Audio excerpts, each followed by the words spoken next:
বোরের model দিয়ে শুরু হবে। এবারে বোরের মডেল অ্যাটমিক স্ট্রাকচারে একবার শুরুতেই আছে যদিও, আসতে হলে আমাকে আগে থেকে অনেকগুলো জিনিস বলে নিয়ে আসতে হবে, বুঝছে? তো কতগুলো জিনিস বলি, এগুলো একটুখানি মনে রাখতে হবে। হ্যাঁ,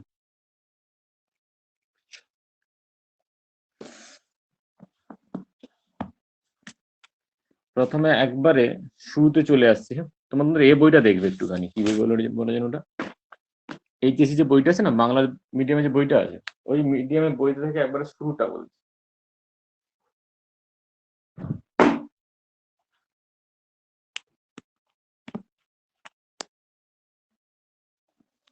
একবারে শুরুতে দেখবে, তো ছায়ের যে বইটা আছে ওইটা দেখবে। উইলিয়াম ক্রুক্স ছিল, a first cathode ray tube experiment করে। তো ক্যাথোড রে, এই যে ডিসচার্জ টিউব বা ক্যাথোড রে টিউবে এক্সপেরিমেন্ট করার ফলে এখানে থেকে ফার্স্ট আসে যে একটা নেগেটিভ কণার স্রোত পাওয়া যায়, বুঝলে? যেটা প্রথম উইলিয়াম ক্রুক্স দেখে। পরে চলে আসবে তোমার জে জে টমসন চলে আসবে, বা ইংলিশটাকে থমসন বলছে, THOM দিয়ে স্পেলিংটা হয়, বুঝেছো? তো সেই যে জে জে টমসন চলে আসবে, ও কি করবে, এই যে ক্যাথোড রে টিউবে যেটা ওই নেগেটিভ আধান যাচ্ছে, তো সেটা নিয়ে তার এক্সপেরিমেন্ট হচ্ছে ইলেকট্রন। ফার্স্ট যেটা বললাম যে থমসন নাম দেয় নেগেট্রন, নেগেটিভ চার্জের পার্টিকেল যেহেতু নাম দেয় হচ্ছে নেগেট্রন। এরপরে স্টোনি আসে, স্টোনি এসে নাম দেয় হচ্ছে ইলেকট্রন। আর ইলেকট্রন জানো, ইলেকট্রনের চার্জ,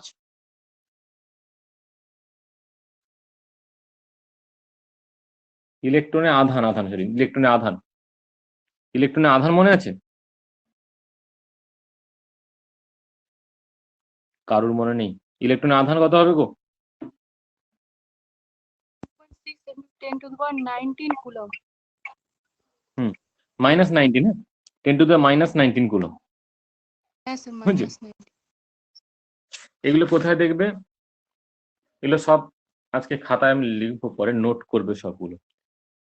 ইলেকট্রনের চার্জ দেখবে 1.60 × 10⁻19 কুলম। আর যদি ইএসইউতে বলি 4.80 টু 4.8 বলি ইন্টু 10⁻10 ইএসইউ। এইবার দেখো সামনের যে মাইনাস গুলো আছে, শুধুমাত্র ইলেকট্রন যে নেগেটিভ বোঝানোর জন্য মাইনাস আছে। এর ঠিক নিচে দেখো প্রোটন আছে, নিচে প্রোটন আছে। আচ্ছা, প্রোটনের আবিষ্কার হিসাবে তোমাদের এই বইতে রাদারফোর্ড লেখা আছে, কোনো কিন্তু গোল্ডস্টাইন লিখবে। প্রোটনের আবিষ্কারক হিসাবে লিখবে গোল্ডস্টাইন। গোল্ডস্টাইন প্রথমে কিন্তু অ্যানোড রে হিসাবে বলে, মানে গোল্ডস্টাইনের প্রথম অবজার্ভ করে যে অ্যানোড রে যেরকম করে ক্যাথোড রে যাচ্ছে, এরকম করে অ্যানোডের দিক থেকেও যায় হচ্ছে অ্যানোড রে। তো গোল্ডস্টাইন প্রথম বলেন এটা হচ্ছে প্রোটন। প্রোটনের আবিষ্কার হিসাবে তুমি নাম বলবে হচ্ছে গোল্ডস্টাইন। এবার দেখো ইলেকট্রন আর প্রোটনের মধ্যে চার্জ গুলো দেখো, ভ্যালু একই হবে। কুলম্বে হলে সেই 1.602 × 10⁻19 কুলম। আর যদি ইএসইউতে হয় 4.80, মানে 4.8 × 10⁻10 ইএসইউ লিখবে। চার্জ গুলো দেখো, চার্জ গুলো হচ্ছে প্লাস, ভ্যালুটা একই থাকবে। প্রোটন যেহেতু পজিটিভ তাই চার্জ হবে প্লাস, আর ইলেকট্রন যেহেতু নেগেটিভ তাই সামনের হবে সাইনটা শুধু হবে মাইনাস। এরপরে যথারীতি কে আছে? কে গো? এরপরে আছে নিউট্রন, যার কোনো চার্জ নেই। নিউট্রনকে কে আবিষ্কার করে? নিউটনকে কে আবিষ্কার করে? যে স্যাডউইক। James Chadwick. হ্যাঁ, স্যাডউইক আবিষ্কার করে হচ্ছে আমার নিউট্রন। এইবার বলি নিউট্রন আর প্রোটনের মধ্যে কে ভারী? ইলেকট্রনের তো মাস হিসাবে ধরাই হয় না, ইলেকট্রনের মাসকে নেগলিজিবল করা হয়। এবার তুমি বলো আমার হচ্ছে প্রোটন আর নিউট্রনের মধ্যে কে বেশি ভারী?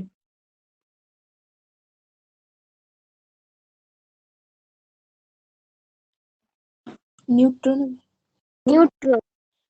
নিউট্রন ভারী। হ্যাঁ, এরকম করে একটা বলা হয়, যদি ইলেকট্রনের মাসটাকে 1 ইউনিট ধরা হয়, তাহলে ইলেকট্রনের মাসকে যদি সাপোজ 1 নেগলিজেবল, বলছি ইলেকট্রনের মাসকে যদি কম্পেয়ার করে ওকে যদি 1 ইউনিট ধরা হয়, তাহলে প্রোটনের মাস ইলেকট্রনের মাসের 1836 গুণ, মানে 1836। ইলেকট্রনের মাসকে 1836 দিয়ে গুণ করলে যেটা হবে সেটা হচ্ছে প্রোটনের মাস, আর 1837 দিয়ে গুণ করলে যেটা হবে সেটা হচ্ছে নিউট্রনের মাস। এরকম একটা এক্সপেরিমেন্ট এখানে আছে, ভ্যালু আছে। তো সিম্পলি যাবে নিউটনটা বেশি মাসে। আচ্ছা, তাহলে এবারে এক্সপেরিমেন্ট চলে আসি। এই ভ্যালুগুলো জানবে। আচ্ছা, একটা মিনিট, আর একটা ভ্যালু লাগবে। এই যখন বোরের মডেল করতে যাব, আর একটা ভ্যালু লাগবে, সেটা হচ্ছে মাস। ইলেকট্রনের মাস দেখো,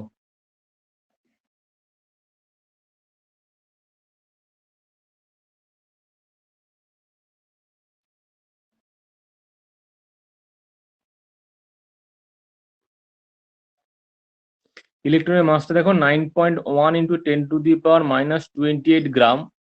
সাপোজ যদি এটাকে কেজি বললাম, কেজিতে বললে কত হবে?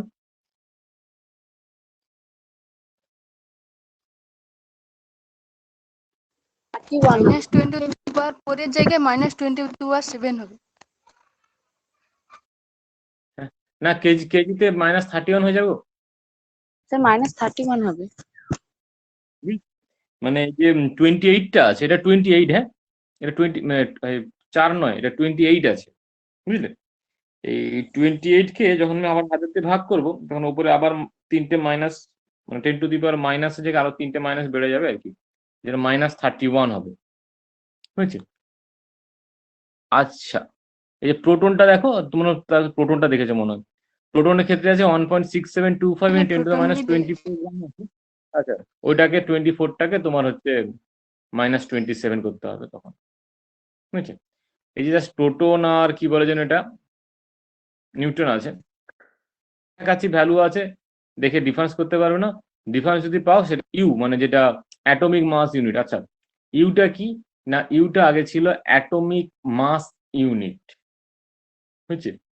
অ্যাটমিক মাস ইউনিটটা কি জিনিস? হাইড্রোজেনের, বলছে হাইড্রোজেনের একটা অ্যাটমের মাস। হাইড্রোজেনের একটা অ্যাটমের মাসকে এক্সপ্রেস করা হয় হচ্ছে, আগে বলা হতো এমইউ, এখন বলা হয় ছোট ইউ দিয়ে ইউনিফাইড মাস ইউনিট। আচ্ছা, হাইড্রোজেনের মাস কত বলো? মানে হাইড্রোজেনের 1 মোলের মাস কত?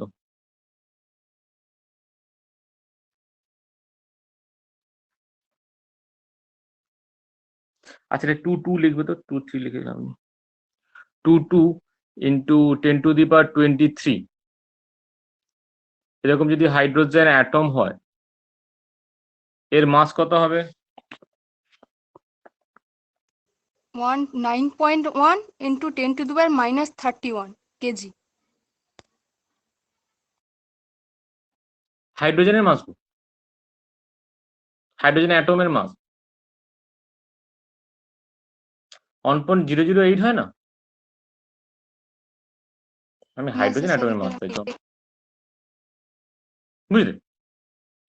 তো এটা আমি অ্যাজ এ অ্যাটমিক মাসের কোনো ইউনিট হয় না, যদি লিখছি এটা হচ্ছে গ্রাম অ্যাটমিক মাস।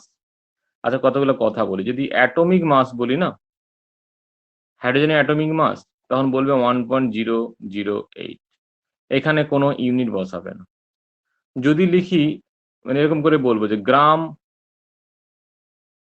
অ্যাটমিক মাস, তখন এটাকেই বলছি 1.008 গ্রাম, বুঝেছি?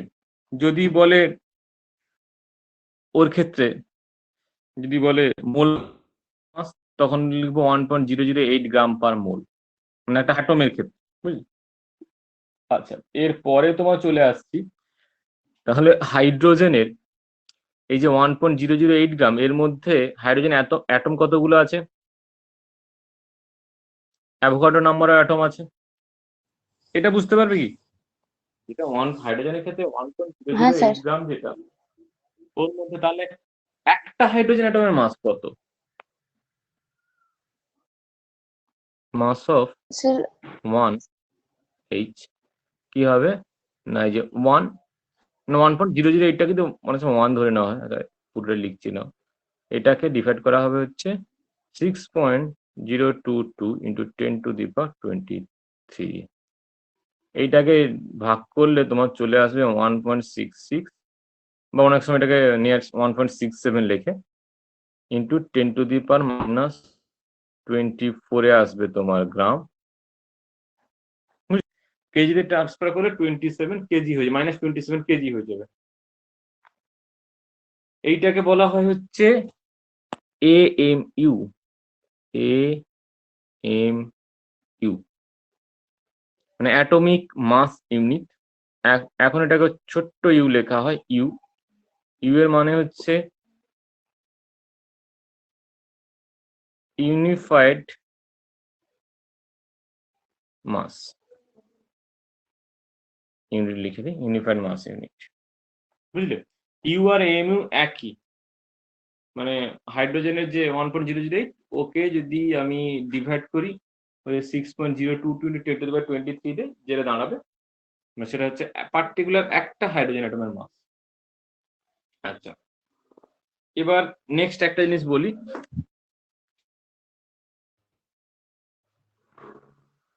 দেখো আমাদের ক্ষেত্রে থাকে, ইংলিশের ক্ষেত্রে অনেকগুলো জিনিস থাকে যেগুলো হচ্ছে তোমার ক্ষেত্রে ডিফারেন্ট মনে হবে। আচ্ছা বলো তো, 1 গ্রাম, একটু কনফিউজ হয়ে যাবে, 1 গ্রাম অ্যাটম সমান কতগুলো অ্যাটম?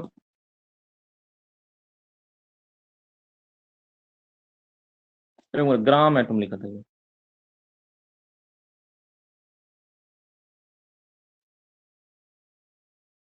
1 গ্রাম অ্যাটম সমান কতগুলো অ্যাটম গো?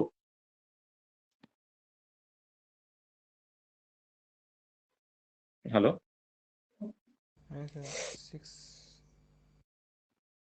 আচ্ছা বলি, হ্যাঁ, এই যেটা 1 গ্রাম অ্যাটম না, বা সিম্পল বাংলায় লিখলে মনে সুবিধা হবে, লেখে হচ্ছে 1 গ্রাম পরমাণু। 1 গ্রাম পরমাণু সমান কি বলতো? আচ্ছা দেখো, যেটাই গ্রাম অ্যাটম সেটাই হচ্ছে মোল, 1 মোল। গ্রাম অ্যাটম লিখেছি, তাহলে 1 মোল অ্যাটম লিখে দাও, ইংলিশটা লিখতে হতো 1 মোল অ্যাটম, এখানে লিখবো 1 গ্রাম পরমাণু। তাহলে এগুলো মানে কতগুলো পরমাণু? Avogadro number. এইটা ভুল করবে না, হ্যাঁ। 1 গ্রাম অ্যাটম মানে হচ্ছে 1 মোল অ্যাটম, বা 1 গ্রাম পরমাণু বলে 1 মোল পরমাণু লিখতাম, 1 মোল পরমাণু। ইংলিশ বাংলা ঝামেলা। 1 গ্রাম অ্যাটম মানে হচ্ছে 1 মোল অ্যাটম, বা 1 গ্রাম পরমাণু, যেটা বাংলা লিখছি 1 গ্রাম পরমাণু মানে হচ্ছে 1 মোল পরমাণু। আমি ওখানে আবার গ্রাম লিখে দিয়েছিলাম, বুঝলে? আচ্ছা ঠিক এরকম করে বলো তো, আগে মোলটা ক্লিয়ার করে নাও। 1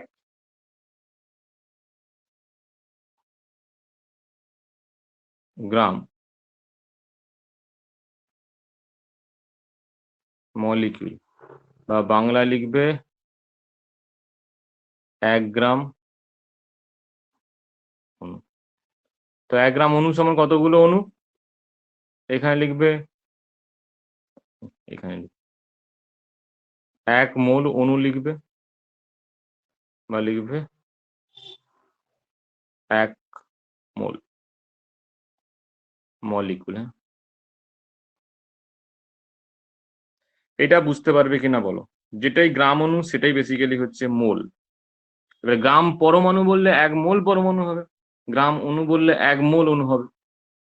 এটা কি বুঝতে পারবে? হ্যাঁ স্যার। আচ্ছা আচ্ছা, এইবারে একটা জিনিস বলি। আচ্ছা বলো তো তাহলে, এক বাংলা হয়ে যাচ্ছে আবার। 1 মোল ইলেকট্রন বললে কতগুলো ইলেকট্রন বোঝাবে? 6.02 × 10⁻23।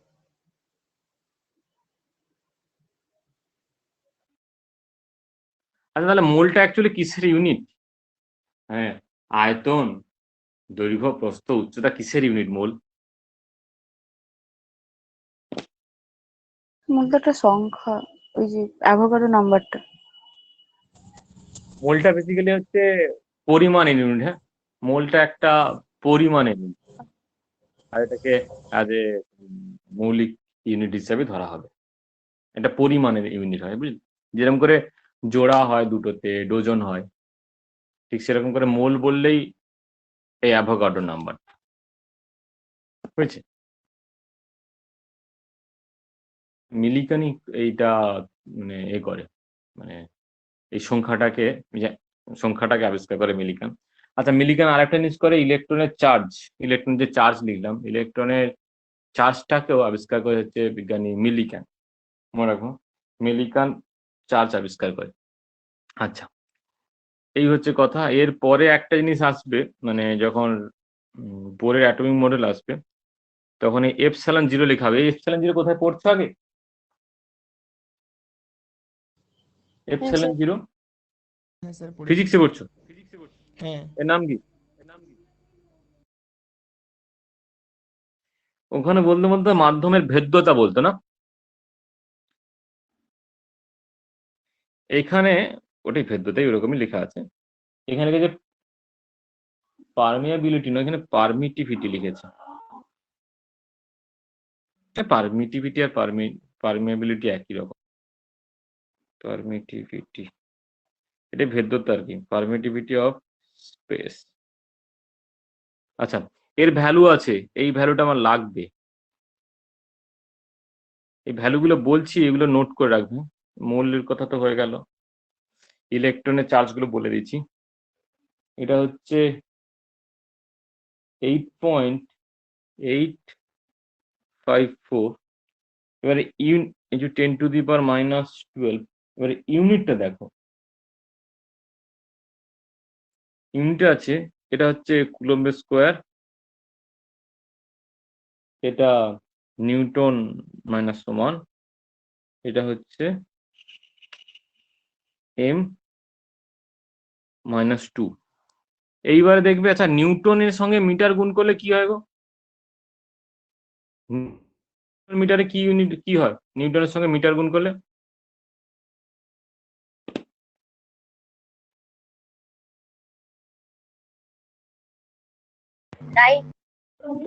বলের সঙ্গে ত্বরণ গুণ করলে কি হয়? Joule joule. কার্য হয়, তাহলে এর এসআই ইউনিট তো জুল হবে। তো এইটাকে চেঞ্জ করে দেওয়া যায়। হ্যাঁ, এই নিউটনের সঙ্গে এখান থেকে একটা মিটার এখানে ইনসার্ট করে দিলে, মানে একটা এম তো -1-এ আছে, তাহলে আজ যদি লিখি যে এই যে ধরো এখানে লিখছি m হোল -1 হলে কি হবে, তখন জুল -1 হবে। তো এইটাকে চেঞ্জ করে লিখছি, মানে ইউনিটটাকে লিখছি এরকম করে, সি স্কোয়ার যেটা আছে ঠিকই আছে, এটাকে বলছি জুল -1 মিটার -1। বুঝতে পারবে? ওটা জাস্ট চেঞ্জ করলাম, মানে এটাও যা ইউনিট, এটাও সে একই ইউনিট, জাস্ট একটু চেঞ্জ করে লেখা হচ্ছে, আর কিছু না, একটু রিঅ্যারেঞ্জ।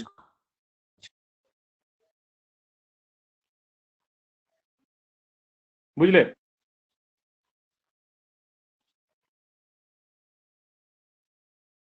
শুনতে পেলে গো? এইচ কি বলো? হ্যাঁ স্যার এইচটা কি বলো? প্লাঙ্ক কনস্ট্যান্ট প্লাঙ্ক ধ্রুবক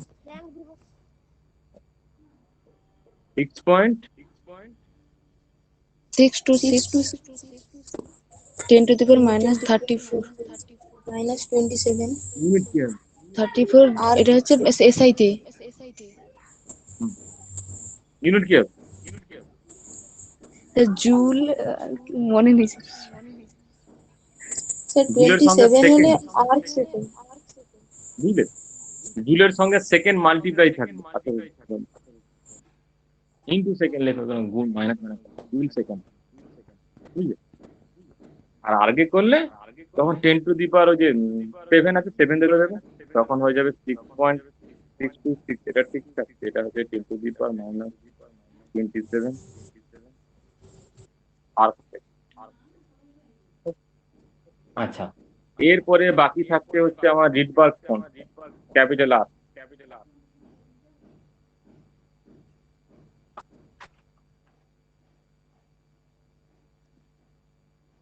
এটা ভ্যালু কত হয় গো? Sir 1097 centimetre inverse. শুনো, 1096 7 8 এরকম মনে রাখ, সুন্দর মনে রাখ। এটা সেন্টিমিটার ইনভার্স দিলাম, 109,678 সেন্টিমিটার। আচ্ছা, সেন্টিমিটার ইনভার্স কার ইউনিট?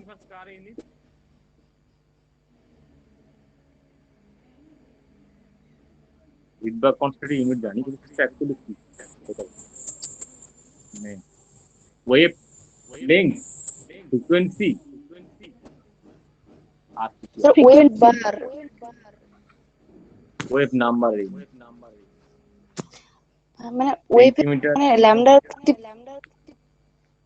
মানে এটা বেসিক্যালি হচ্ছে 1/λ, সেটাকে এক্সপ্রেস করা হয় এরকম করে নিউ বার। নিউ বার। বারটা হচ্ছে তোমার ওয়েভ, ওয়েভ নিউ বার হচ্ছে 1/λ, মানে একটা ইউনিট ডিস্টেন্সে কতগুলো ল্যাম্ডা কমপ্লিট হতে পারে, কতগুলো ওয়েভলেন্থ কমপ্লিট হতে পারে, তো সেটা চলে আসে 1/λ। সেন্টিমিটার ইনভার্সে দিলে, মানে সেন্টিমিটার দিলে তখন ওটা হয়ে যাবে সেন্টিমিটার। এগুলো সব লাগবে। আর কি বাকি থাকবে? লাইটের স্পিড বাদ দাও, লাইটের স্পিড বাদ দাও।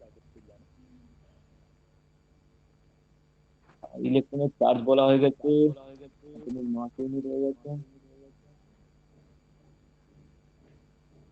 মিটারে জুল হয়ে গেছে না। আর মোটামুটি এই মুহূর্তে কিছু লাগছে না। এগুলো সব খাতায় বা যেখানে যেখানে পড়বে এগুলো সব নোট করবে, সব কাজে লাগে। যাই হোক, এইবারে একেবারে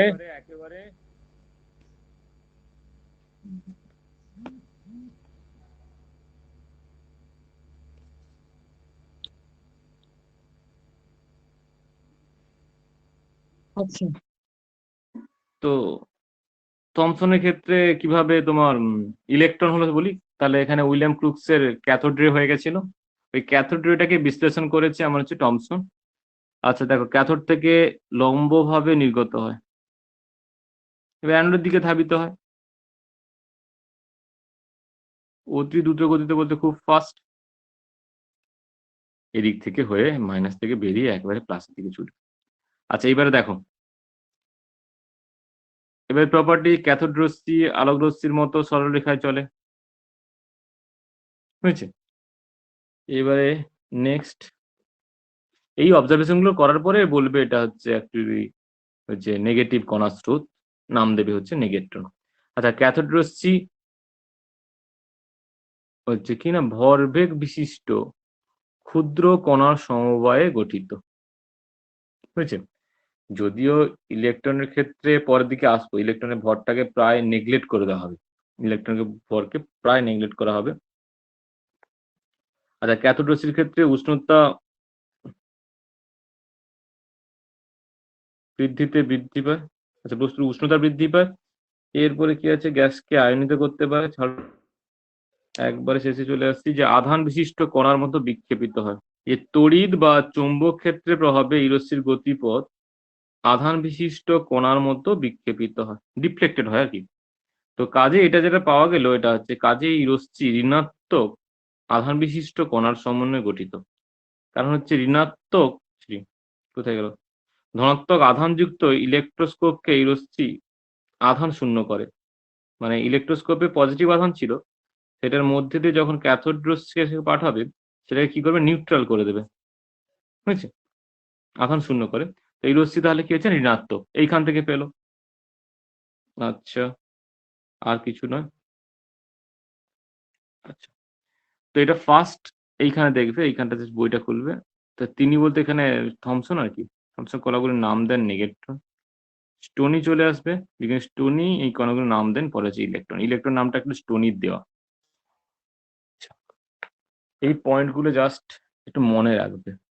আচ্ছা, মিলিকান আছে, এই প্রথম হচ্ছে ইলেকট্রনের চার্জ নির্ণয় করে, হ্যাঁ ইলেকট্রনের চার্জ, এই যে ভ্যালুগুলো জানি আর কি আমরা, তো এটা মিলিকান নির্ণয় করে বলতে পারো, ফার্স্ট ক্যালকুলেট করে। আচ্ছা,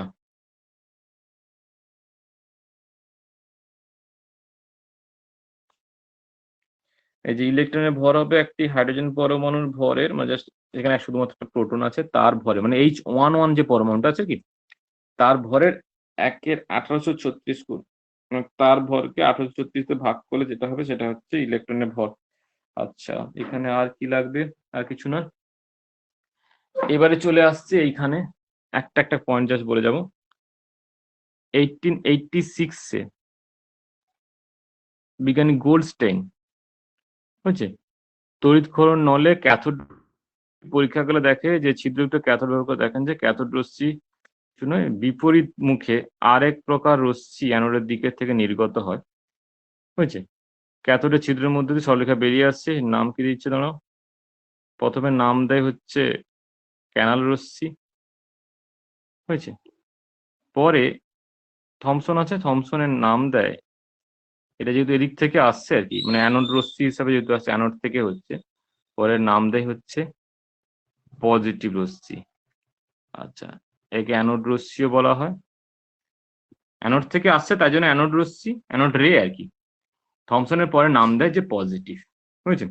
তো বেসিক্যালি প্রোটনের আবিষ্কার হিসাবে তোমাদের যে এই বইতে কি বলে যেন, একে দিয়ে দিয়েছে, কি নাম, থমসনই দিয়েছে মনে হয়। থমসন না, তুমি গোল্ডস্টাইন লিখবে, প্রোটন আবিষ্কারক হিসাবে গোল্ডস্টাইনকে বলবে। আচ্ছা, এইখানে মেন এটা কথা বলি, এর ভর ইলেকট্রনের ভরের প্রায় 1836 গুণ, আর নিউট্রন হলে নিউট্রনের ভরটা কি হবে না, ইলেকট্রনের ভরে 1837 হবে, জাস্ট এক বেশি হবে, এটা 1836 হয়েছে।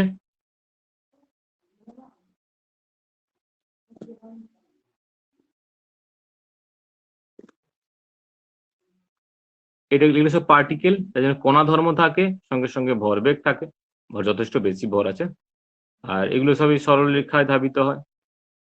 আর কি লাগবে, ইলেকট্রনের ভরের চেয়ে বেশি ভর আছে এর,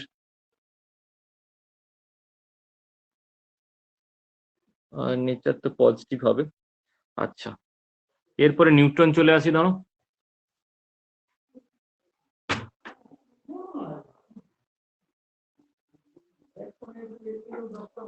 আচ্ছা, এইবারে নিউট্রনের ক্ষেত্রে একটা কথা বলি, যখন এতক্ষণে কিন্তু ডাল্টনের যে পরমাণুবাদ ছিল সেটা কিন্তু ক্যান্সেল হয়ে গেছে, সে বলছিল আর ভাঙাই যায় না, সবচেয়ে ক্ষুদ্রতম একক হিসেবে থাকে, সেরকম তো নয়, সেটা ক্যান্সেল হয়ে গেছে অলরেডি। এখন প্রোটন আর ইলেকট্রন পাওয়া গেছে, কিন্তু তবুও মাস গুলো দেখা যাচ্ছে, তখন হাইড্রোজেনের ক্ষেত্রে মাসের ডিফারেন্স কিছু আসছে না, একটা প্রোটনের জন্য ওর মাসটাই আসছে, নিউটন তো নেই।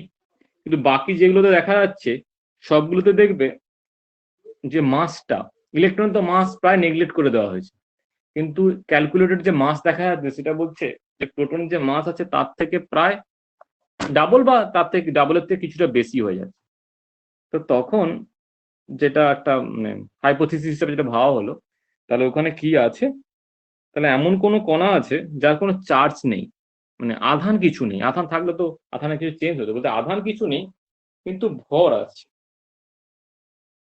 মানে ভর আছে কিন্তু আধানবিহীন ভর আছে, যেটাকে পরে ওই সেডউইক আবিষ্কার করে এবং তার নাম দেওয়া হয়েছে, যেহেতু নিউট্রাল আর কি, তাই নাম দেওয়া হচ্ছে এখানে আজ নিউট্রন, বুঝলে। তো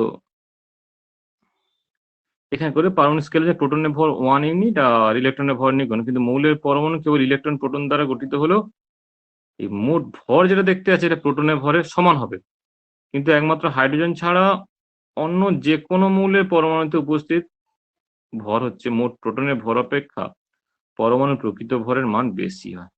এটা করতে গিয়ে তাহলে পেলো, তাহলে কি একটা কণা আছে যেটা কিনা প্রোটনের ভরে প্রায় সমান কিন্তু আধান নেই। আচ্ছা, 1932 স্যাডউইক বেরিলিয়াম ধাতুর পাতকে দেশকের মধ্যে মানুষ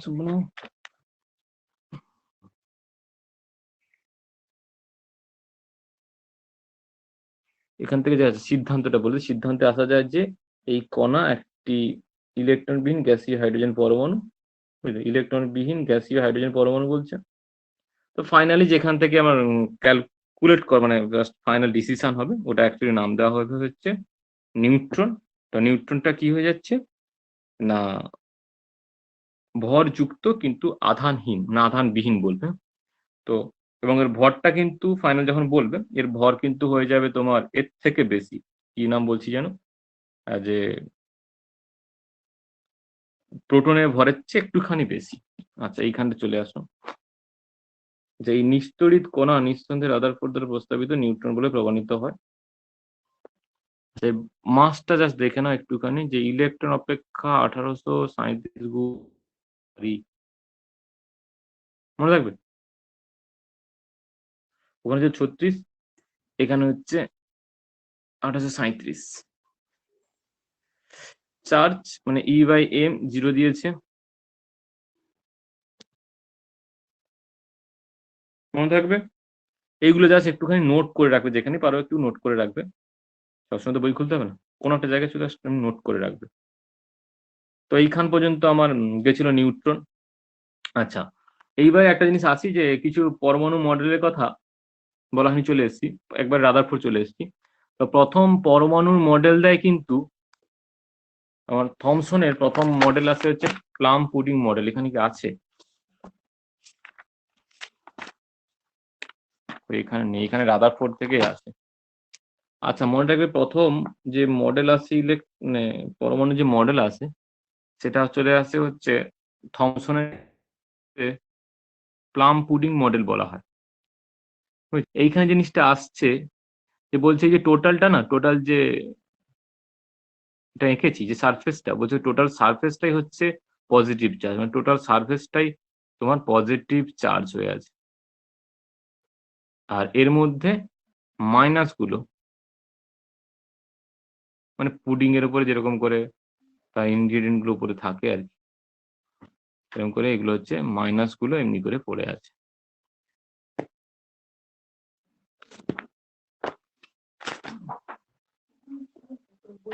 হ্যাঁ, আমার বইয়ের মধ্যেই আছে না।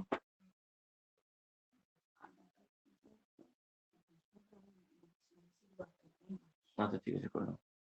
আচ্ছা দেখো, তো এটা হচ্ছে ফার্স্ট যেটা মডেল চলে আসছে সেটা থমসনের মডেল। 2011 বইটা তো নেই দেখছি।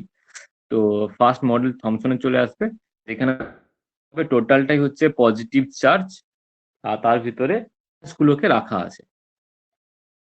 এটা একবারেই যখন পরে যখন আমার রাদারফোর্ডের মডেল চলে আসবে, মানে এখানে কোনো পজিশন বলা হয়নি, প্লাস কোথায় আছে কিচ্ছু বলা হয়নি, শুধু বলা হচ্ছে মাইনাস গুলো আছে আর ওই টোটাল যে বেডটা যেটা আছে এটার মধ্যে হচ্ছে প্লাস আছে, বুঝলে। এখানে বলে একটা ইউনিফর্ম পজিটিভ, সব জায়গা জুড়ে একটা পজিটিভ চার্জ ডিরিকলেজ হয়ে আছে আর তার মধ্যে মাইনাস গুলো আটকে আছে, বুঝলে। এটা থমসনের মডেল, দেখেছো আগে? হ্যাঁ স্যার দেখেছি।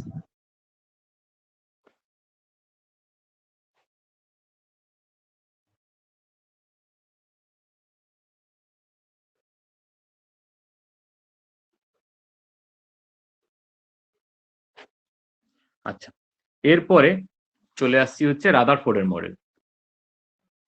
এত কিছু পরে আসবো হচ্ছে আমাদের সিলেবাসে আছে বোরের। তো ফার্স্ট চলে আসছি হচ্ছে এখানে থমসনের রাদারফোর্ড। রাদারফোর্ড সবকিছু ভালো বলে, তো রাদারফোর্ড যেটা এক্সপেরিমেন্ট করে, রাদারফোর্ড এক্সপেরিমেন্টটা দেখে দাঁড়াও। আচ্ছা, এক্সপেরিমেন্টের ক্ষেত্রে এগুলো একটু মনে রাখবে তো। এই যে খুব পাতলা মানে গোল্ড ফয়েলের যে এক্সপেরিমেন্ট আর কি, খুব পাতলা সোনার পাত, কত এটা 0.004 মিলিমিটার, খুব এর উপরে কি আছে তেজস্ক্রিয় আইসোটোপ, বুঝছে। আচ্ছা, বেরিয়ামে বিআই কি হচ্ছে 83 বিসমাথে 83 থেকে নির্গত তীব্র গতিসম্পন্ন আলফা রশ্মি হচ্ছে চালনা করে। আচ্ছা, আলফা রশ্মি বলতে কি বলতো? He24, হ্যাঁ। আচ্ছা, এই জিনিসগুলো কোথায়? এই জিনিসগুলো তো এখানে নেই। আলফা বিটা গামা আছে না, আলফা বিটা গামা কোথায় পড়েছো? তো আলফা স্যার, সেখানে বলা 11 ছিল, হচ্ছে 10 ছিল। স্যার 11 এ 84, 12 মানে 11 এরকম প্রেজেন্ট করা হয়। আলফা কে প্রেজেন্ট করা হচ্ছে He24, বুঝছি। আর একটা জিনিস প্রেজেন্ট করা হয় সেটা হচ্ছে He2+, মানে হিলিয়ামের দুটো ইলেকট্রন বের করে যেটা করেছি সেটাকে হচ্ছে বলি তোমার হচ্ছে আলফা, বুঝলে? আর যে এরকম করে আলফা হিলিয়াম 2 4 হিসেবে প্রেজেন্ট করা হয়। আচ্ছা, এইবার একটা জিনিস দেখো, এর চার্জটা কি আছে, চার্জ হিসেবে এরকম করে যে চার্জটা লিখলাম। তো হিলিয়ামের 2 পজিটিভ কণার হচ্ছে স্রোতকে বলা হচ্ছে আলফা, এটা মনে রাখবেন। এইবারে কাজটা কি চলে আসছে দেখো, তাই পজিটিভ কণা যখন দিয়ে এরকম করে পাস করানো হচ্ছে ধরো একটা অ্যাটমের মধ্যে দিয়ে, তখন ঝামেলাটা কি হচ্ছে না, অ্যাটমের এই যে মাঝখানে যেগুলো যাচ্ছে সেগুলো ডাইরেক্টলি রিটার্ন করছে, এটা তো প্লাস। আর এগুলো সেন্টার দিয়ে যেগুলো যাচ্ছে, যেগুলো সাইড দিয়ে যাচ্ছে সেগুলো ডিফ্লেক্ট করছে, বা যেগুলো উপর দিয়ে যাচ্ছে সেগুলো ডাইরেক্টলি চলে যাচ্ছে, মানে দূর দিয়ে যেগুলো যাচ্ছে। এই মাঝে যেগুলো যাচ্ছে এইগুলো টোটাল রিটার্ন করছে। এইখান থেকে তোমার রাদারফোর্ডের যে ডিসিশন কনক্লুশন আসবে, তাহলে পজিটিভ চার্জটা ওই থমসনের মতো চার্জ, মানে সব জায়গা জুড়ে পজিটিভ চার্জ থাকে না, পজিটিভ চার্জ শুধুমাত্র থাকে মাঝে, বুঝলে? পজিটিভ চার্জ শুধুমাত্র থাকবে হচ্ছে সেন্টারে, থাকবে অ্যাটমের সেন্টারে থাকবে পজিটিভ চার্জ। এরপর থেকেই ডিসিশন করা হয় যে তোমার প্রোটন যেটা সেটা টোটাল আছে সেন্টারে, আর সেন্টারে ওই জায়গাটাকে পরে বলা হবে কি না নিউক্লিয়াস।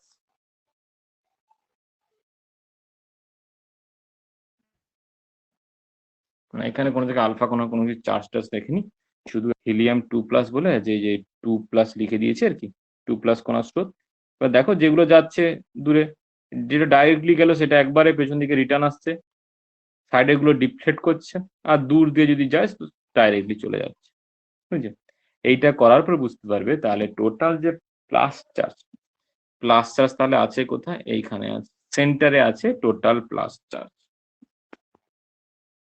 আচ্ছা, তাহলে এইখান থেকে এটা আসার পরে রাদারফোর্ড হচ্ছে পরমাণুর মডেল দিতে পারলো। দেখো প্রতিটি পরমাণু কেন্দ্রস্থল, না যেটাকে বলা হচ্ছে সেন্টার আর কি, বাংলায় আসো কেন্দ্রস্থল বলছে, সেন্টার বলুন, তো সেখানে কি থাকছে নিউক্লিয়াস, বুঝছে? আর নিউক্লিয়াসের যে পার্টিকেল গুলো হয়, এটা তারপর বলেনি যদিও, নিউক্লিয়াসের পার্টিকেলের নাম কি হয়, নিউক্লিয়াসের মধ্যে যে পার্টিকেল গুলো থাকে, মানে যে ধরো প্রোটন আর নিউট্রন থাকে, এদেরকে কি বলা হয়?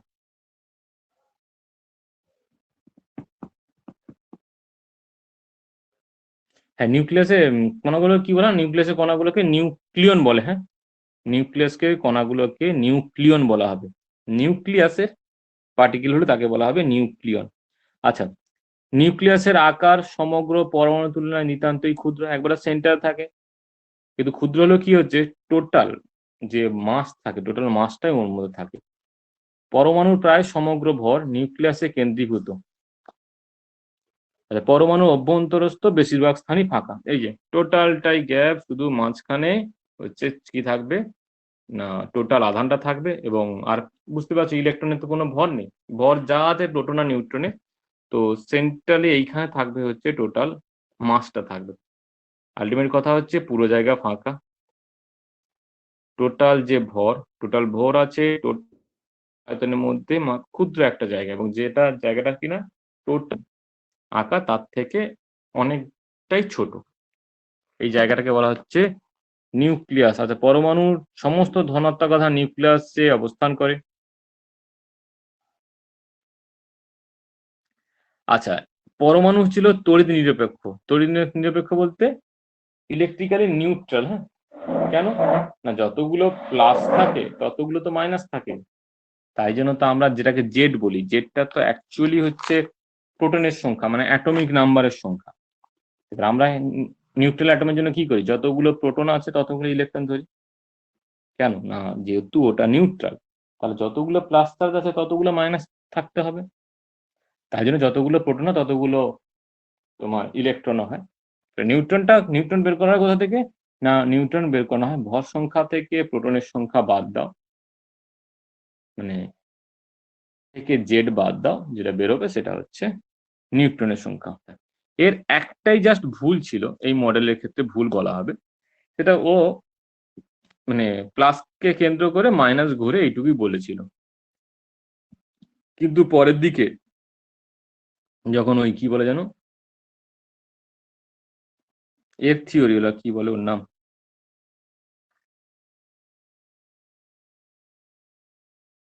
আরে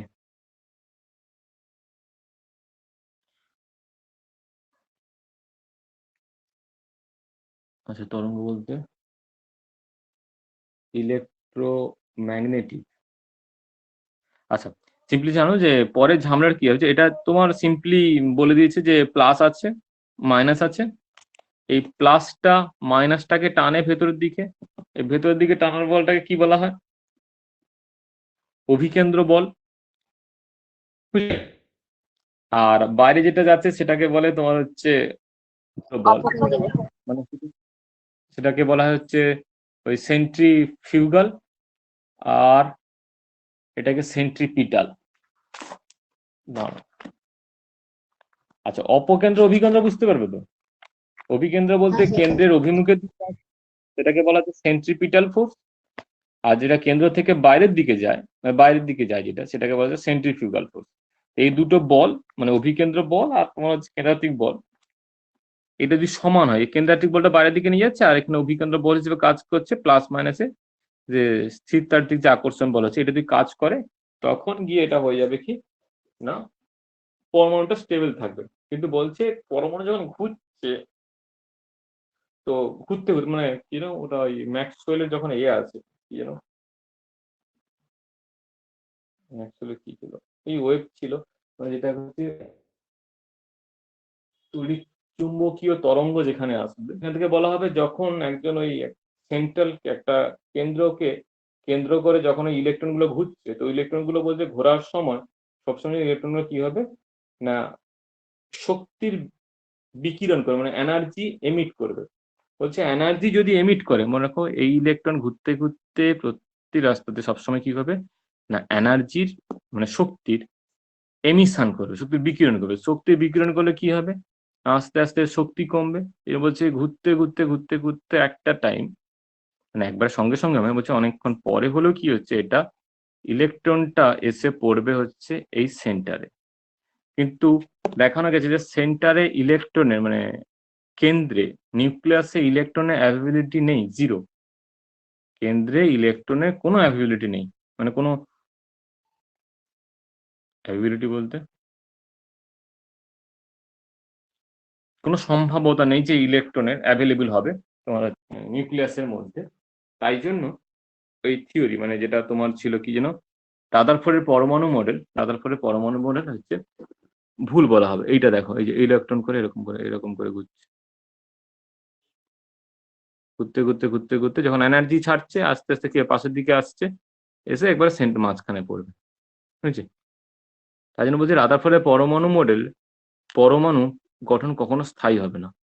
এটা বলতে পারেনি যে এনার্জি যে এমিট করে না, এটা পরে বলবে, পরে মানে রাদারফোর্ডের ক্ষেত্রে ওই মডেলটাকে বলে দেওয়া হয়, বলেছিল ভুল বলে দেওয়া হয়েছিল যে ইলেকট্রন যখন ঘুরছে, ঘুরলে ইলেকট্রন এনার্জি এমিট করে এবং এনার্জি এমিট করতে করতে কি হয় না ফাইনালি এসে সেন্টারে হয়ে যাবে। বলছে রাদারফোর্ড তখন আর কিছু বলতে পারেনি, তাই জন্য রাদারফোর্ডের পরমাণু এটা হচ্ছে ডিমেরিটস ধরে নেওয়া হয়। কিন্তু পরে যখন বোরের মডেল চলে আসবে তখন কিন্তু সিম্পলি ভাবে বলবো ইলেকট্রন যখন ঘুরছে কোনো, এটা বোরের মডেল বলছি, কোনো অরবিটে যখন ইলেকট্রন ঘুরতে থাকে তখন ইলেকট্রন কিন্তু কোনো এনার্জি এমিটও করে না, কোনো এনার্জি অ্যাবজর্বও করে না। ইলেকট্রন এনার্জি এমিট করে না, এনার্জি অ্যাবজর্বও করে না। একটা অরবিটের মধ্যে ইলেকট্রনের এনার্জি ফিক্স থাকে, তাই জন্য একটা নির্দিষ্ট কক্ষপথে ঘুরতে থাকে। এই জিনিসটি রাদারফোর্ড বলেনি, মানে রাদারফোর্ড তার যে পরমাণু মডেলে এই কথাটা বলেনি, মানে স্টেশনারি অরবিট যে ফিক্সড যে অরবিটের তত্ত্বটা এটা বলেনি। তাই জন্য রাদারফোর্ডের পরমাণু মডেলকে বলে দেওয়া হয় এরকম করে ভিতরে এসে পড়ে যাবে, যেটা কিন্তু মানে এখন দাঁড়িয়ে বলবো যে এটা ঠিক নয়। রাদারফোর্ড শুধু স্টেশনারি অরবিটটি বলেনি, তাই জন্য রাদারফোর্ডের পরমাণু মডেলের ওটাই ভুল ছিল, বুঝলে? নাহলে এই যে তড়িৎ এনার্জি মানে শক্তির বিকিরণ করে ইলেকট্রন কণা ঘূর্ণমান থাকতা ইলেকট্রন বিকিরণ করে, এগুলো অ্যাকচুয়ালি পরের দিকে ভুল, বুঝলে? রাদারফোর্ড অনেকটা অংশে ঠিকই ছিল। আচ্ছা এরপরে চলে আসছি তোমার আচ্ছা, এরপর এখান থেকে আর কিছু লাগবে না। এইবারে খাতা খোলো। এইবারে আমার চলে আসছে বোরের অ্যাটমিক মডেল। তো বোরের অ্যাটমিক মডেল, রাদারফোর্ডের যে অ্যাটমিক মডেল ছিল, রাদারফোর্ড কিন্তু প্রথম সুন্দর করে সাজানোটা করে, মানে ভেতরে প্লাস রাখে, বাইরে সমস্ত মাইনাস গুলো রাখে, মাইনাস গুলো ঘুরতে থাকে। সেন্ট্রালি যে প্লাসটা আছে বা সেন্ট্রালে যে টোটাল মাসটা আছে, এটা কিন্তু রাদারফোর্ড বলে, এবং রাদারফোর্ড ঠিকই বলে, ওটা কোনো ভুল নেই।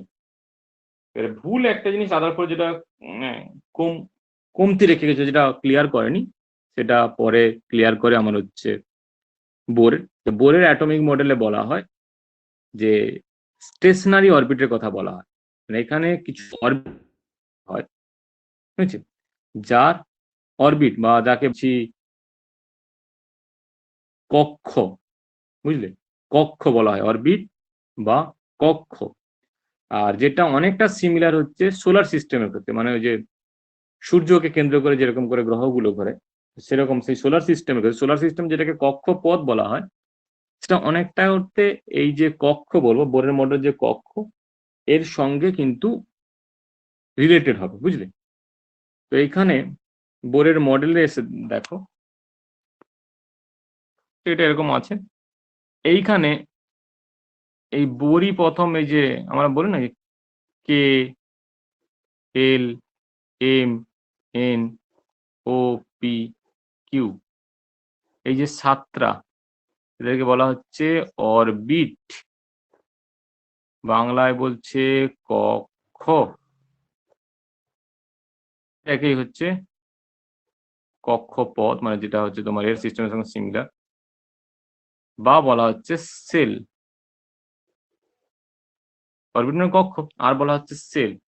1, 2, 3, 4, 5, 6, 7, সাতটা কে প্রথম ইনসার্ট করে। দাঁড়া, ভেতরে একটাকে এঁকে দিত, তাহলে কে, এল। বলে রাখবে এই যে অরবিট গুলো এঁকেছে, মাত্র দুটো এঁকেছি, কে, এল, এম। বলছে এদের যে এনার্জি, বলছে এদের এই এম এর এনার্জি, এল এর এনার্জি, কে এর এনার্জি, এদের এনার্জি কিন্তু ফিক্সড, বলতে এদের এনার্জি নির্দিষ্ট। এগুলোকে বলা হয় স্টেশনারি অরবিট। বলবে এই যে অরবিট গুলো, প্রত্যেকটা অরবিটের এনার্জি কিন্তু ধ্রুবক, এদেরকে বলা হয়, এই অরবিট গুলোকে বলা হচ্ছে স্টেশনারি অরবিট। এবার ইলেকট্রন কোথায় থাকতে পারে? ইলেকট্রন এখানে থাকতে পারে, কে তে। আচ্ছা, তোমার ম্যাক্সিমাম ইলেকট্রন অ্যাভেবিলিটি যেটা রুল আছে 2n², এটা মনে রাখবে, এটা হচ্ছে ম্যাক্সিমাম ইলেকট্রন থাকতে পারে 2n²। এনটা কি হচ্ছে এদের নাম্বার আর কি, পরে এটাকে বলে প্রিন্সিপাল কোয়ান্টাম নাম্বার বলবো। 1, 2, 3, 4, 5, 6, 7। একের ক্ষেত্রে ম্যাক্সিমাম থাকতে পারে 2 × 1², মানে দুটো। এল এর ক্ষেত্রে, এল এর ক্ষেত্রে থাকতে পারে 8টা ইলেকট্রন। এইবার মনে রাখো ইলেকট্রন গুলো কিন্তু এই যে এখানে থাকছে, যেহেতু অরবিটের এনার্জি ফিক্সড, যে ইলেকট্রন গুলো আছে এই ইলেকট্রন গুলোর এনার্জিও কিন্তু ধ্রুবক থাকবে, বুঝেছি, মানে এই যে অরবিট আছে এই অরবিটের সঙ্গে সিমিলার হবে, এবং এই মুহূর্তে ঘুরতে থাকা অবস্থায় এ কোনো এনার্জি এমিটও করে না বা এনার্জি অ্যাবজর্বও করে না। তাই জন্য ওই যে যেখানে তোমার কি বলে যেন, যে তরঙ্গ সমীকরণ দিয়ে যেখানে বলে যাচ্ছিল রাদারফোর্ড ভুল, ঘুরতে ঘুরতে ইলেকট্রন এমিট করে, মানে এনার্জি এমিট করে, আর ওই জন্য সেন্টারে এসে পড়ে যাবে, বলছে ওরকম কোনো গল্প নেই। ইলেকট্রন, মানে ইলেকট্রন গুলো কোনো স্টেশনারি অরবিটে, বোরের ক্ষেত্রে বলবো স্টেশনারি অরবিটে যখন ইলেকট্রন ঘুরছে, সেই ইলেকট্রন এনার্জি এমিটও করে না নিজে থেকে, আর এনার্জি অ্যাবজর্বও করে না। হলো? আচ্ছা, এরপরে শোনো, আচ্ছা ইলেকট্রনের যে পজিশন এরকম স্টেশনারি অরবিটে হবে, হ্যাঁ, এই দুজনের মাঝে, মানে কে সেল এল সেলের মাঝে যে এই যে গ্যাপটা, এই গ্যাপে কোনোদিন কোনো ইলেকট্রন থাকবে না, মনে থাকবে। এই কে আর এল, এই যে আমি সেলগুলো এঁকেছি বা যে স্টেশনারি অরবিট গুলো এঁকেছি, স্টেশনারি অরবিটে ইলেকট্রন থাকবে, অরবিটের মাঝে থাকবে, মানে হয়তো এমন হয়েছে যে ইলেকট্রন যে এনার্জি তাকে একটু দিয়েছি, সেই এনার্জি দিয়ে সেটা হয়তো মাঝামাঝি এসছে, বলছে মাঝামাঝি এনার্জি দিলে, আমি যদি এখানে এনার্জি দিই, একটা কথা বলি, এনার্জি থেকে সাপ্লাই করা হয়, এনার্জি সাপ্লাই করলে এটা এনার্জি অ্যাবজর্ব করে ওপরে যাবে, মাঝে থাকবে না, তাদের উপরে নিয়ে যেতে হয়। এর দুজনের ডিফারেন্স বলতে, আচ্ছা বাইরের দিকে এনার্জি হচ্ছে বেশি, হ্যাঁ, এটাকে E2 ধরলাম, এটাকে তাহলে দিতে হবে হচ্ছে E1। এবারে যদি আমাকে কি পরিমাণ এনার্জি সাপ্লাই করলে E1 থেকে E2 তে যাবে, কি হবে না E2 মাইনাস E1, এটাকে বলা হবে ডেল ই। হয়েছে? E2 মাইনাস E1, E2 এর এনার্জি বেশি, হ্যাঁ, E1 এনার্জি কম, তাহলে E1 থেকে E2 তে নিয়ে যেতে হলে কি করতে হবে, আমাকে এনার্জি দিতে হবে। কত এনার্জি না E2 মাইনাস E1। আর মনে রাখবে এইখানে এরকম যদি এরকম হয় যে আমার যে ডেলির ভ্যালুটা এই মাঝামাঝি কিছু গল্প নেই, মাঝামাঝি ইলেকট্রন থাকবে না, হয় এখানে নয়তো একবারে গিয়ে এই অরবিটে থাকবে, স্টেশনারি অরবিটে থাকবে, সে কোনো ইলেকট্রন থাকবে না। আচ্ছা এই যে এনার্জিটা সাপ্লাই করা হয়, এটা যে ই ইকাল টু যে এইচ নিউ পড়েছে, মানে প্ল্যাঙ্কের ক্ষেত্রে ই ইকাল টু এইচ নিউ পড়েছে না, সেই এইচ নিউ দিয়ে হবে আর কি। এই নিউ পরিমাণ আমি যে ফ্রিকোয়েন্সি যে সাপ্লাই করবো, যে লাইটের ফ্রিকোয়েন্সিতে যে এনার্জি আমি দেব, সেই এনার্জি ফ্রিকোয়েন্সি হয়ে যাবে হচ্ছে এই যে নিউ, এই সমান এই নিউ সম যে ফ্রিকোয়েন্সি, এই ফ্রিকোয়েন্সি সমান যদি আমি এনার্জি দিতে পারি, ফ্রিকোয়েন্সি আমি দিতে পারি, দেন ইলেকট্রনটা E1 থেকে E2 তে যাবে। কিছু বুঝলে কিনা বল? ফার্স্ট রাদারফোর্ডের যে পরমাণু মডেল সেটাকে কারেক্ট করে অ্যাজ এ স্টেশনারি অরবিট বলে, বুঝলি? স্টেশনারি প্রত্যেকটা স্টেশনারি অরবিটে এনার্জি কিন্তু ফিক্স, এবং এইখানে যে ইলেকট্রন গুলো ঘুরছে তাদেরও এনার্জি ফিক্স, তারা কোনোভাবেই দেয় না, মানে এনার্জি এমিট বা অ্যাবজর্ব করে। ওইখানে স্টেশনারি অরবিটে ওরা কোনোভাবে কোনো এনার্জি এমিট বা অ্যাবজর্ব বা এমিট করবে না। বাইরে থেকে কোনো যদি আমি এনার্জি সাপ্লাই করি, তখন একটা ইলেকট্রন এনার্জি অ্যাবজর্ব করলে উপরে যাবে, আর এনার্জি এমিট করলে নিচে আসবে, বুঝলে? এটা এনার্জি নিয়ে E2 তে গেছে, এই যখন এনার্জি নিয়ে E2 তে গেছে, ঠিক একই টাইমে দেখবে E2 থেকে একটা ইলেকট্রন E1 এ ফিরে আসবে। এখানে যখন অ্যাবজর্ব করবো তখন বলবো বাইরে থেকে এনার্জি সাপ্লাই করছে, একটা উপরে গেছে, কিন্তু ওদের নিজেদের মধ্যে হলে E2 তে তো বেশি ইলেকট্রন থাকবে না, এখানে আবার শর্ট হয়ে যাবে, তখন এখান থেকে একটা ইলেকট্রন এখানে ইনসার্ট করে যাবে নিজেদের মধ্যে যখন হবে। আর না হলে তোমাকে যদি এমিট করতে হয় বা এনার্জি ইলেকট্রনকে যদি উপরে নিয়ে যেতে হয়, এনার্জি দিতে হবে এরকম, বাইরে থেকে এইচ নিউ পরিমাণ এনার্জি সাপ্লাই করতে হবে। কার সঙ্গে এইচ নিউটা ডেলিটা কি না E2 মাইনাস E1, মানে এইটার মধ্যে যে ডিফারেন্স, যে এনার্জি ডিফারেন্স যেটা সাপ্লাই করলে উপরে যাবে সেইটা। এইবার দেখো নোটটা বলি, দাঁড়াও, এই নোটটা তো এখনো পাঠানো হয়নি না। এই বোরের অ্যাটমিক স্ট্রাকচার কিন্তু লাগবে একবারে,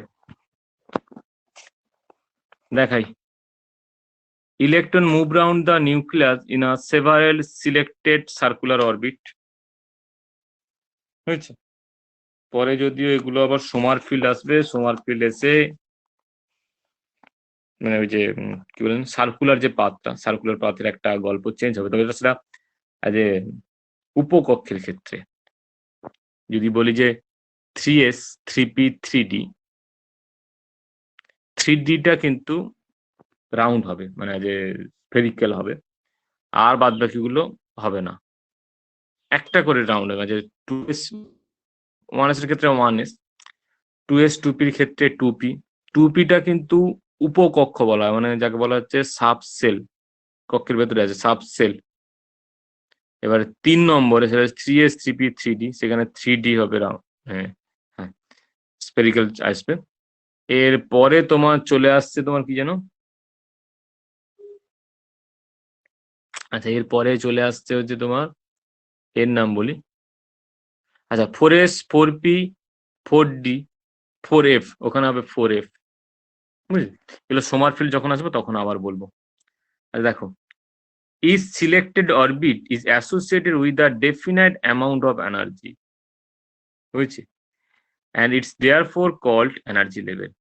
আচ্ছা এখানে একটা কথা, এই যে অরবিট গুলো যেগুলো ডেফিনাইট অ্যামাউন্ট অফ এনার্জি থাকে, এদেরকে বলা হয় স্টেশনারি অরবিট, মানে যাদের এনার্জি ফিক্সড যে অরবিট, মানে উপরের যে অরবিট গুলো, এগুলোকে বলা হচ্ছে স্টেশনারি অরবিট, মনে রাখবে।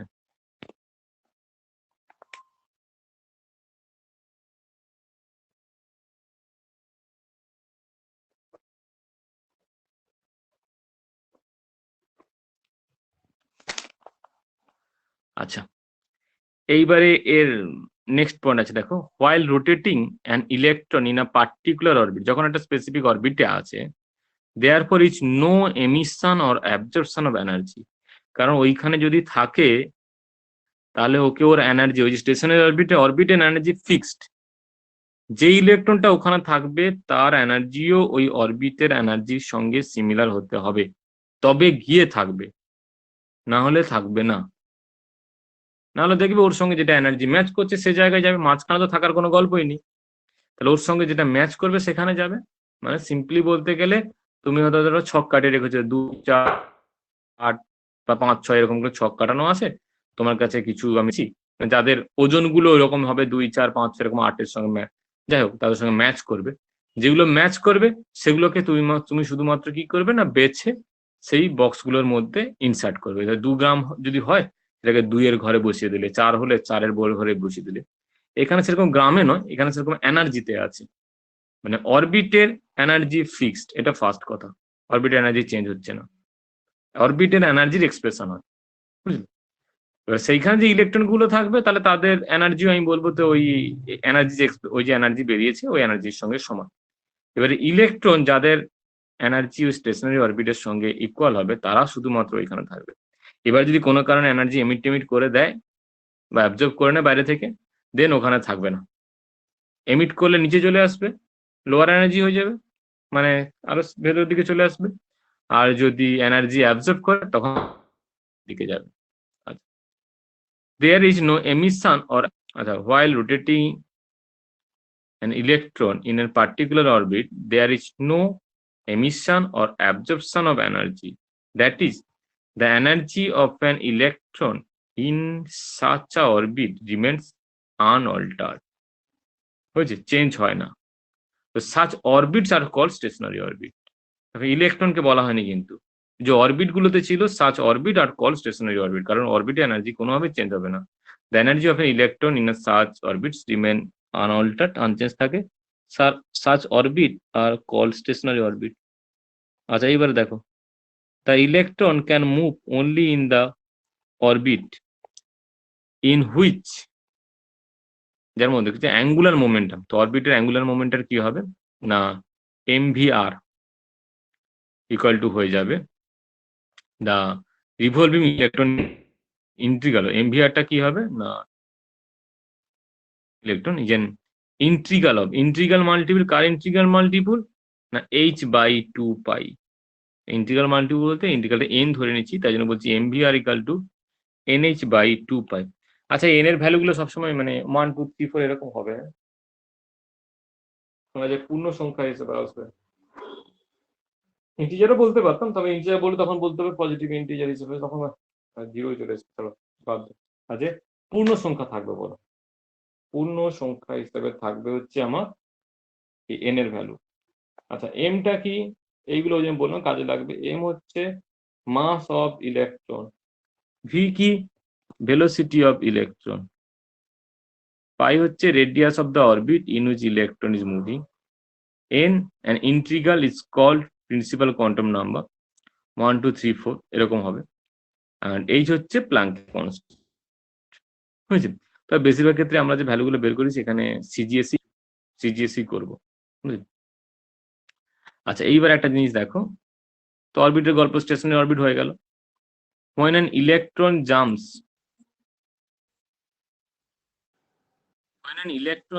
from a low energy level n1 to higher energy e1, মানে যত ভেতরের দিকে যে অরবিট গুলো আছে ওদের এনার্জি কিন্তু কম, যত বাইরের দিকে যাওয়া যাবে তত কি হবে না, এনার্জি বাড়তে থাকবে। এইখানে একটা কথা বলি, সেটা একটু জাস্ট বোঝো, ঠিক করে একটু ছবি আঁকতে হবে। ধরো এইটা তোমার সেন্ট্রাল, তো আমি পুরোটা আঁকছি না, এখানে আঁকছি। প্রথম যেটা হবে সেখান থেকে যত বাইরের দিকে যাব তত কি হবে না, এনার্জি বাড়বে, বুঝলি? এনার্জি আস্তে আস্তে বাড়বে, কিন্তু একটা জিনিস লক্ষ্য করবে, প্রথম যে এনার্জি ডিফারেন্স, এই যে এনার্জি যে ডিফারেন্স, এর থেকে এর যে এনার্জি ডিফারেন্স, ফার্স্টের সঙ্গে সেকেন্ড বলি, ফার্স্ট সেকেন্ড যে এনার্জি ডিফারেন্স, সেকেন্ড থার্ডে এনার্জি ডিফারেন্স আস্তে আস্তে কমবে। তারপর থার্ডের সঙ্গে ফোর্থ যদি হয়, ফোর্থটা একটু পাশে আঁকতে হতো, এরকম করে আঁকতে হতো। এটা ফোর্থ এনার্জি কমবে, ফোর্থ থেকে ফিফথ আরো এনার্জি ডিফারেন্স কমবে। মানে যত ওপরের দিকে যাব তত কি হবে না, প্রত্যেকটার এনার্জি যে দুজনের যে পার্থক্য, এনার্জি পার্থক্যটা আস্তে আস্তে কমতে থাকবে। এটা কি বুঝতে পারছো কি বললাম? নাহলে এক্সাম্পল দেবো।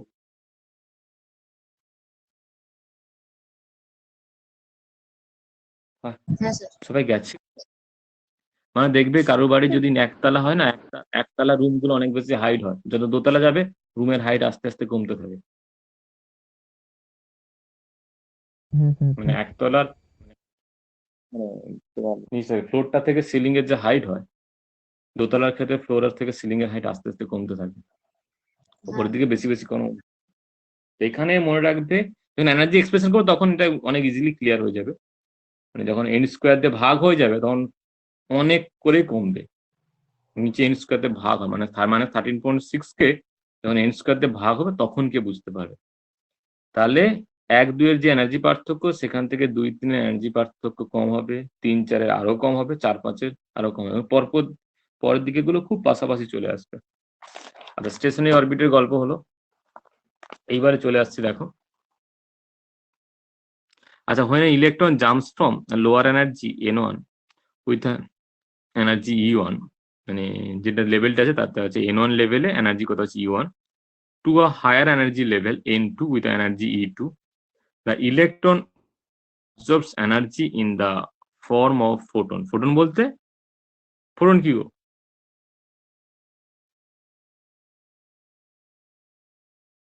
ফোটন কি গো? যে লাইট এনার্জি, সিম্পলি ভাবে বলো লাইট এনার্জি। আচ্ছা, এটা আবার বোঝাতে গেলে সে করতে হবে, মানে সূর্য, এটা ফটো ইলেকট্রিক এফেক্টের ক্ষেত্রে আসবে। ফটো ইলেকট্রিক এফেক্ট, যে লাইট আসে সূর্য থেকে, যে লাইট আসে সেটা যে ফোটন হিসাবে আসে, মানে প্যাকেট প্যাকেট করে আসে। কোথাও বলেছিলাম কি আগে? না তো। মানে প্যাকেট প্যাকেট করে আসে বলতে কি, অনেকটা ওই যে এর প্যাকেট গুলো হয় গো, জোয়ানের প্যাকেট ট্যাকেট গুলো যেরকম হয়, প্রত্যেকটা সেপারেট প্যাকেট কিন্তু একসঙ্গে কানেক্টেড আছে। এটা কিন্তু এই হিসেবে ধরা হয়, মানে কন্টিনিউয়াস বলা হয় না, ডিসকন্টিনিউয়াস হিসেবে ধরা হয়। প্রত্যেকটার সঙ্গে প্রত্যেকটা প্যাকেট কিন্তু মানে যুক্ত নেই, আলাদা হয়ে গেছে সবগুলো সেপারেট। মানে এনার্জি আসবে অ্যাজ এ প্যাকেট হিসাবে, একটা একটা প্যাকেট হিসেবে আসবে, একটা লাইন বা একটা ফ্লো হিসাবে আসবে, বুঝছে? এটা ডিসকন্টিনিউয়াস বলা হয়, মাঝখানে যে কাটা থাকে, মানে একটার সঙ্গে অন্যটার কোনো যুক্ত নেই, এগুলোকে বলা হচ্ছে ফোটন। ছোট্ট করে যে প্যাকেটটা বলা হচ্ছে একে বলা হচ্ছে তোমার ফোটন।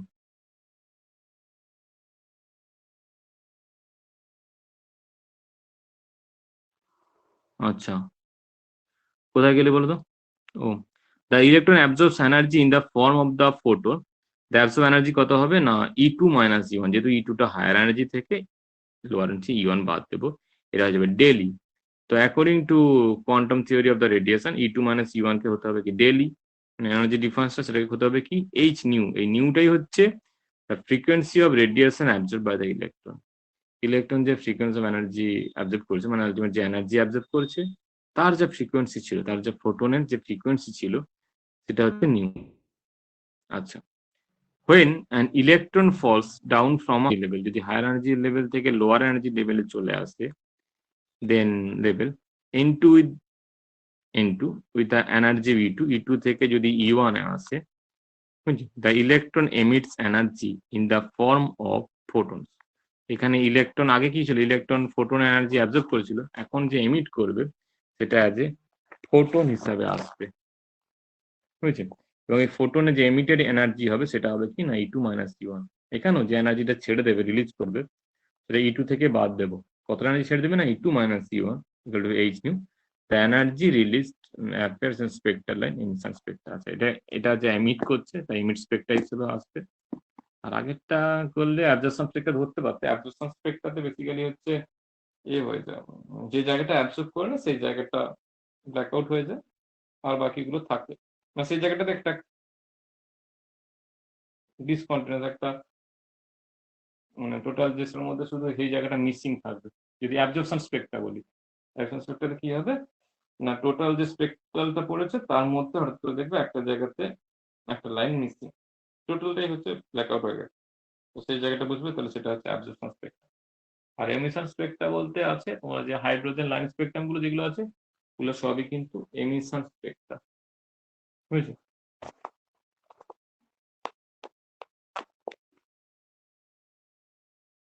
আচ্ছা, এখানে আর কি বলার আছে?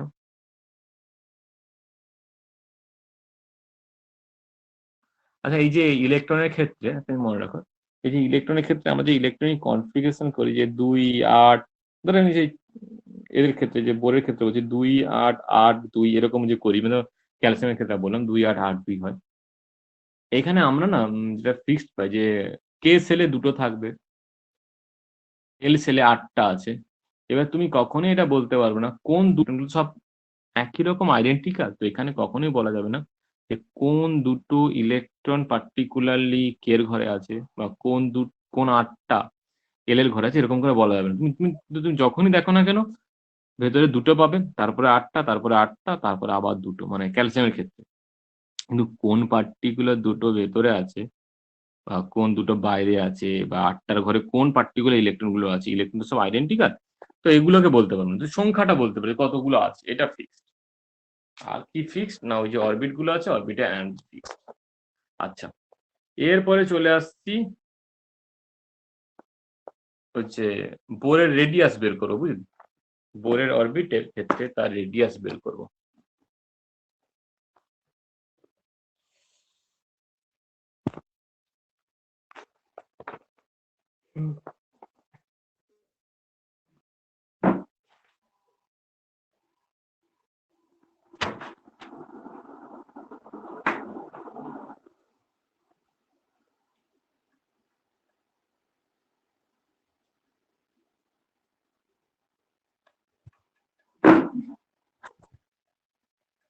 আচ্ছা, আবার উঠতে শুরু করে দেবো।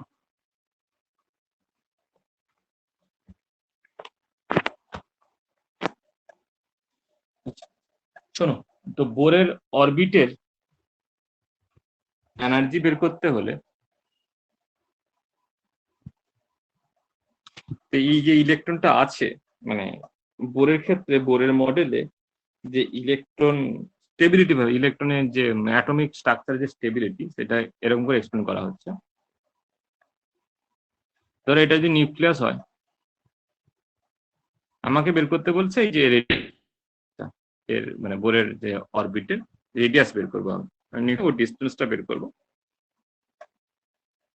বলছে এইখানে যে ইলেকট্রনটা আছে, এই ইলেকট্রনটা কেন স্টেবল হয়ে আছে, বেরিয়ে চলে যায়নি বা ভেতরে এসে একবার সেন্ট্রালে এসে পড়ে যায়নি কেন? না, এইদিকে যে অভিকেন্দ্র বল আছে, মানে সেন্ট্রিপিটাল ফোর্স আছে, আর এর উল্টো দিকে কে কাজ করছে না, সেন্ট্রিফিউগাল ফোর্স আছে, যেটার জন্য ও বাইরের দিকে যেতে চায়। সেন্ট্রিফিউগাল ফোর্স হচ্ছে অপকেন্দ্র বল, যার জন্য ও বাইরের দিকে যেতে চায়। আর সেন্ট্রিপিটাল ফোর্স ওটা হচ্ছে অভিকেন্দ্র বল, এটা হচ্ছে ভেতরের দিকে আসতে চায়, ইলেকট্রনটাকে ভেতরের দিকে টানে আর কি। এই দুটো যদি ইকুয়াল হয়, তবে গিয়ে কি হবে না, ইলেকট্রনটা এই যে অরবিট আছে, এই অরবিটের ক্ষেত্রে ফিক্সড হবে, নয়তো পজিশন চেঞ্জ হয়ে যাবে, হয়তো বাইরের দিকে চলে যেতে পারে, না হলে ভেতর দিকে চলে আসতে পারে। যেটা দেখবো যদি সেন্ট্রিপিটাল ফোর্স মানে অভিকেন্দ্র, ওই কেন্দ্রের দিকে যদি বেশি হয়ে যায় বাইরেটা থেকে, তখন সেন্টারে এসে পড়ে যাবে, বুঝলে? এই হচ্ছে কাজ। তো এইটা করার জন্য প্রথমে সেন্ট্রিপিটাল যে ফোর্স আছে, সেন্ট্রিপিটাল ফোর্সের এক্সপ্রেশন লেখা আছে, দেখো সেন্ট্রিপিটাল ফোর্স।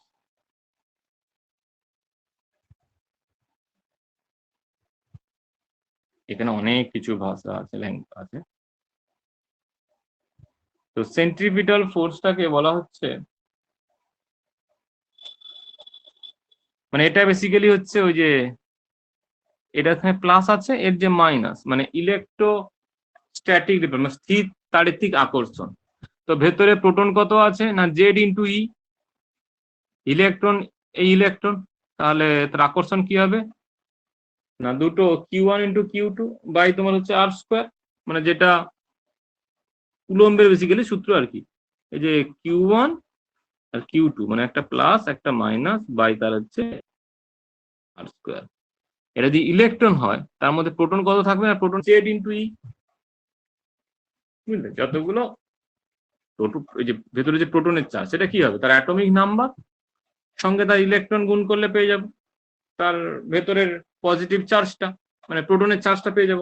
আর প্রোটনের হচ্ছে জেড এর সংখ্যাটাই প্রোটন। আর এখানে কি করছি না, একটা ইলেকট্রন। তো ওই প্রোটনটা একটা ইলেকট্রনকে কি বল দিয়ে টানছে, সেটা কি হবে না, প্রোটনের চার্জ সঙ্গে ইলেকট্রনের চার্জের গুণফল বাই তাদের দুজনের মধ্যেকার ডিস্টেন্স, মানে আর এর স্কোয়ার। এটা বুঝতে পেরেছি কিনা বলো, পরেরটাই যাবো এরপরে। হ্যাঁ স্যার। আচ্ছা, এটা করেছি সিজিএস এ। হ্যাঁ, আমি সব সিজিএস এই করবো। এটা যদি এসআই তে করতাম, এসআই তে, তখন এটাই হয়ে যেত, মানে সেন্ট্রিপিটাল ফোর্সটাই হয়ে যেত। এটা ঠিক থাকবে জেড ই ইন্টু ই, মানে জেড ই স্কোয়ার, বা এটা আর স্কোয়ারটা যেমন আছে তেমন থাকবে, শুধু এখানে এক্সট্রা করে একটা ফ্যাক্টর এসে দেখো 4 পাই, তাহলে যে এপসাইলন জিরো বলতে এই এপসাইলন হচ্ছে পারমিয়াবিলিটি, বুঝছে? ওই জন্য পারমিয়াবিলিটি লিখলাম আজকে যেটা, এটা মনে রাখবে। এটাতে ভাগ করলে তখন ভ্যালুগুলো সিমিলার আসতে পারে। তো আমরা যে বেশিরভাগ যেটা করবো এই সিজিএস প্রসেসটা দিয়েই করবো। এবারে তো সেন্ট্রিপিটাল ফোর্স হয়ে গেল, এবারে করতে হবে হচ্ছে আমার সেন্ট্রিফিউগাল ফোর্স, যেটা বেসিক্যালি হচ্ছে তোমার এম ভি স্কোয়ার বাই আর, যেটা হচ্ছে বলবো কৌণিক ভরবেগ, বুঝলে? এই কৌণিক ভরবেগ তো, হ্যাঁ,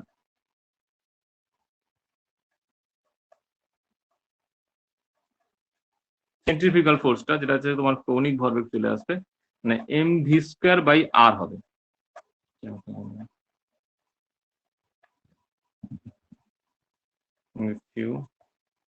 আচ্ছা, এটা ছিল তোমার হচ্ছে বাংলা অভিকেন্দ্র, এটা হচ্ছে অপকেন্দ্র, সেন্ট্রিফিউগাল ফোর্স। এটার ভ্যালু কত হবে না, এম ভি স্কোয়ার বাই আর, কৌণিক ভরবেগ যেটা ছিল।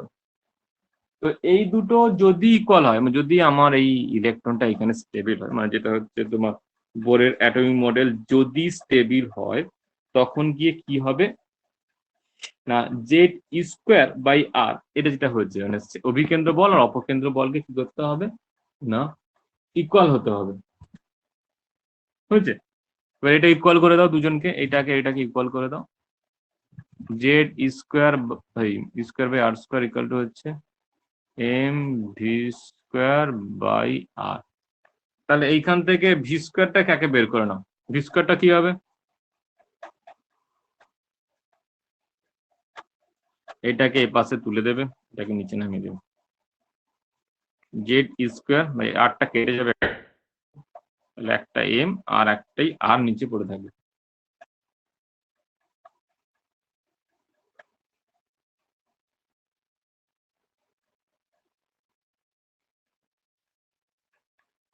হয়েছে?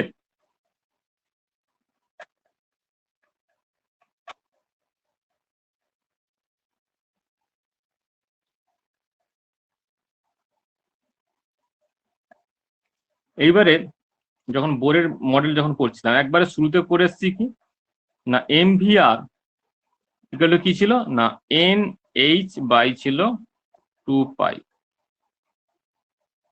M V R equal to ছিল এন এইচ বাই 2 পাই। আচ্ছা, এটাই তোমার অ্যাঙ্গুলার মোমেন্টাম ছিল এন এইচ বাই 2 পাই।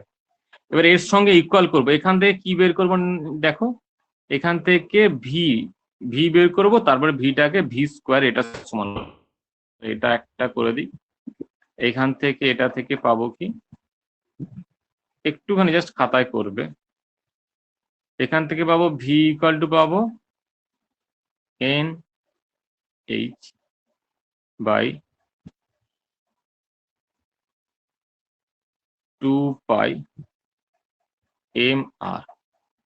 এবারে ভি স্কোয়ার করছি, ভি স্কোয়ার তাহলে করলে কি হবে না, এটা হয়ে যাবে এন স্কোয়ার এইচ স্কোয়ার, এটা 2টা হয়ে যাবে 4, 2টা 4 করে দিলাম, পাই স্কোয়ার হয়ে যাবে, এম স্কোয়ার হয়ে যাবে, আর স্কোয়ার হয়ে যাবে।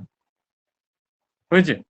এটা তাহলে হয়ে গেল সেকেন্ড। আচ্ছা, এইখানেই করে নি। আচ্ছা, এটা হচ্ছে তোমার অ্যাঙ্গুলার মোমেন্টাম, হ্যাঁ,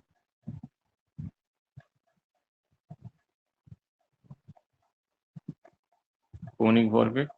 আর এটা কি ছিল, এটা তোমার কি ছিল, যেটা সেন্ট্রিফিউগাল ফোর্স মানে অপকেন্দ্র বল ছিল। Okay fine. এবারে এই দুটো জিনিস আর 2 আছে, এই দুটোকে এবারে ইকুয়াল করবো কোথায়, তাহলে হয়ে যাবে হচ্ছে Z square by M R equal to এটা হয়ে যাচ্ছে N square H square by 4 pi square M square আর আর স্কোয়ার। হলো। এইবার এখান থেকে হচ্ছে একটুখানি কেটে দেই, দাঁড়া, এই আরটা কেটে এই আর স্কোয়ারটাকে আজ আর করে দাও, এমটা কেটে এটাকে 1 করে দাও, মানে এম 1 করে দাও এম। তাহলে এইবার থেকে আমাকে বের করতে হবে কিনা আর, আরটাকে নিয়ে চলে এলাম এই উপরে আর জেড স্কোয়ারটাকে টোটালটা নিচে, আর ইকুয়াল টু হয়ে যাবে N H square by 4 pi square Z square M. এমটা আগে দিলে হতো, এম জেড স্কোয়ার দিলে 4 N square H square 2 pi square M Z square. হলো। এরকম করে করো। তাহলে এখানে অনেক কিছু ভাষা আছে, সেগুলো তোমাদের লিখতে হবে তুমি যখন প্রমাণ করতে যাবে। তুমি এইখানে শুধুমাত্র অভিকেন্দ্র বল অবকেন্দ্র বল এইখান থেকে দুটোকে ইকুয়াল করে ভি বের করে সেটাকে ভি কে ভি স্কোয়ার করা হয়েছে, বুঝেছে? এখানে ভি স্কোয়ার ছিল। আচ্ছা এখানে দেখো, এখানে এম ভি আর কে হচ্ছে N H by 2 angular momentum, যেটা তোমার ছিল হচ্ছে পরের ফার্স্টকে বলেছিল, এটা হচ্ছে এইচ বাই 2 পাই এর একটা ইন্টিগ্রাল মাল্টিপল হবে, যেখানে কোয়ান্টাম 1 2 3 4 হতে পারে। এইখান থেকে করলে চলে আসছে হচ্ছে ভি, আসছে ভিটাকে ভি বের করে না, তারপর ভি স্কোয়ার করেছি, এইখানে দুটোকে ইকুয়াল করেছি, সেই জায়গা থেকে চলে আসছে। আর স্কোয়ারটাকে এই পাশে উপরে নিয়ে চলে আসছি, জেড স্কোয়ারটাকে ডান সাইডে নিচে নামিয়ে দিয়েছি। এখান থেকে হয়েছে এন স্কোয়ার এইচ স্কোয়ার হয়েছে 4 pi square Z square M. এমটাকে আগে নিয়ে বুঝলে? এটা হচ্ছে আর এর এক্সপ্রেশন। এবারে আর এর ভ্যালুগুলো বলি। এইখানে ভ্যালুগুলো বসালে আর এর ভ্যালু চলে আসবে আর ইকাল টু চলে আসবে তোমার হচ্ছে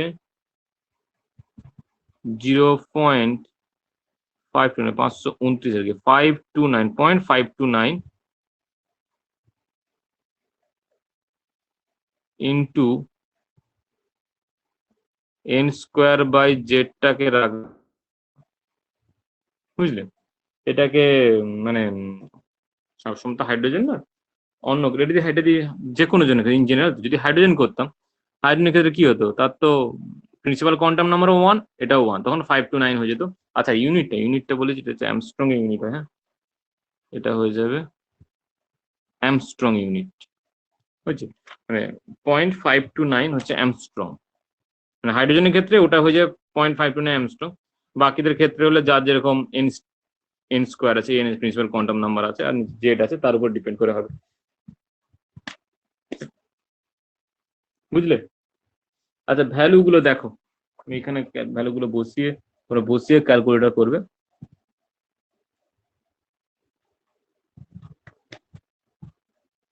প্রথমে বসানো হচ্ছে এইচ, হ্যাঁ এইচ এর ভ্যালু কত হয়েছিল না -34 জুল সেকেন্ড ছিল, এখানে আর্ক সেকেন্ডে বসিয়ে এগুলো সবগুলো সিজিএস ইউনিটে আছে, এটা সিজিএস পাইয়ের ভ্যালু ছাড়া। এইখানে ইলেকট্রনের যে মাস ছিল কি ছিল 9.1 × 10⁻20 গ্রামই ছিল, সিজিএসই ছিল, সিজিএস করা হয়েছে, জেডটা রেখেছি। আর এটা ছিল তোমার হচ্ছে কার ইউনিট গো, ইলেকট্রনে হচ্ছে এটা ইএসইউ তে বসিয়েছি, ইলেকট্রোস্ট্যাটিক ইউনিট, এটাও সিজিএস এ হচ্ছে 4.8 × 10⁻10 ইএসইউ। এখান থেকে ইউনিটগুলো বসায়নি, ইউনিট বসিয়ে ক্যালকুলেট করে দেবো। এখানে ফাইনালি হচ্ছে কি না 0.529 × n square by Z angstrom, বুঝতে পারবে? এবার তোমাদের কোশ্চেন কি আছে না, কোশ্চেন এটাকে ক্যালকুলেট করতে দিতে পারে, আমার এই জায়গা থেকে চলে আসবে। এবার এই জায়গা থেকে চলে এলে ওটা প্রথমে আমি যখন এখানে শুধুমাত্র এটা করেছে, কিন্তু তোমাকে এইটা করলে, এই যে এটা এখান থেকে করে সেন্ট্রিপিটাল আর সেন্ট্রিপিটাল ফোর্স এখানে একবারই করে দিয়েছে, এখানে আলাদা করে লিখিনি। তো তোমাকে এই যে এইখানটা আছে না, এইখানে যে সেন্ট্রিপিটাল ফোর্স আর সেন্ট্রিফিউগাল আলাদা করে আছে, এটাকে মানে টোটাল যদি এক্সপ্রেস করতে হয়, মানে ডিরাইভ করতে হয়, আমাকে কিন্তু শুরুতেই সেন্ট্রিপিটাল ফোর্সটা কি আর সেন্ট্রিফিউগাল ফোর্সটা কি এটা লিখতে হবে। এটা লিখে এটা কেন ইকুয়াল হয়, স্টেবিলিটি হওয়ার, যদি স্টেবল হয় তখন কি ইকুয়াল হয় ওটা বলে, তারপরে এটা তো ঠিকই আছে যে অ্যাঙ্গুলার এখন বোরের পস্টুলেট থেকে MB angular momentum equal to NH/2 করে নিয়ে কাজ করে দিলেই হবে। বুঝতে পারলে? এবারে এটা কোশ্চেন পড়তে পারে, বা হয়তো পড়লো যে for hydrogen atom we have n equal to 1। Hydrogen অ্যাটমের ক্ষেত্রে এটা প্রমাণ করতে দিতে পারে। তো সেটা প্রমাণ করতে দিলে কি করতে হবে, আমাকে টোটালটা করে নিয়ে হাইড্রোজেন অ্যাটমের জন্য সেই ফাইনালি বলতে হবে হাইড্রোজেন অ্যাটমের জন্য কত হবে না, n equal to 1 Z equal to 1, তাহলে 0.529 অ্যামস্ট্রং হবে। মানে যদি হাইড্রোজেন অ্যাটমের জন্য দেয় তখন এটা করতে হবে। আচ্ছা, পরের কোশ্চেন কি আছে, আচ্ছা বোরের সেকেন্ড অরবিট যদি হয়, মানে এই হাইড্রোজেনের ক্ষেত্রেই বোরের সেকেন্ড অরবিট বলছি, তখন কত হবে, এটা 5 ছিল, this is the radius of the first Bohr orbit of hydrogen atom, বুঝছেন? এবার এটাকে যদি এ বলা হয়, মানে হাইড্রোজেনের ক্ষেত্রে সেকেন্ড অরবিট যদি বলা হয়, তখন কি হবে, 5 to 9 হবে, নিচে তো জেডটা তো 1 আছে, আর উপরে n স্কোয়ার জায়গায় 2 স্কোয়ার হবে, মানে 4 দিয়ে এটাকে গুণ হবে, 2.116 অ্যামস্ট্রং। বুঝলে? করতে পার সেলের সাইজ গুলো দূরে যায়, ওই জন্য করি যখন আমরা হচ্ছে একটা গ্রুপে ওপর থেকে নিচে যখন নামি, তখন বলি প্রতি স্টেপে ওপর থেকে নিচে যখন আসলে ফার্স্ট থেকে সেকেন্ড পিরিয়ড বা সেকেন্ড থেকে থার্ড পিরিয়ড আসতে যখন একটা গ্রুপের ক্ষেত্রে নামছি, তখন বলি আকারটা অনেকটাই বেড়ে যায়। ঠিক আছে? তুমি এটা একবারে ডাইরেক্ট কোথাও দেখতে পাবে না যে গ্রুপ 1 গ্রুপ 2 তে সাইজের ডিফারেন্স, মানে সাইজের যে চেঞ্জটা অনেকটাই বোঝা যাবে। এবারে 3D তে বুঝতে পারবে না, কারণ সেখানে আমার ল্যান্থানের কনস্ট্যান্ট আছে, বা ধরো অ্যালুমিনিয়াম গ্রুপে হঠাৎ করে বুঝতে পারবে না, সেখানে ওই ক্ষেত্রে ওখানে কিছু ঝামেলা আছে। আর অ্যালুমিনিয়াম ক্ষেত্রে ঝামেলা থাকে, ডি কন্ট্রাকশনের জন্য সাইজের ডিফারেন্স হয়। অ্যালুমিনিয়াম গ্যালিয়ামের মধ্যে অ্যালুমিনিয়ামের সাইজ বেশি না গ্যালিয়ামের সাইজ বেশি গো? অ্যালুমিনিয়াম আর গ্যালিয়ামের মধ্যে কার সাইজ বেশি?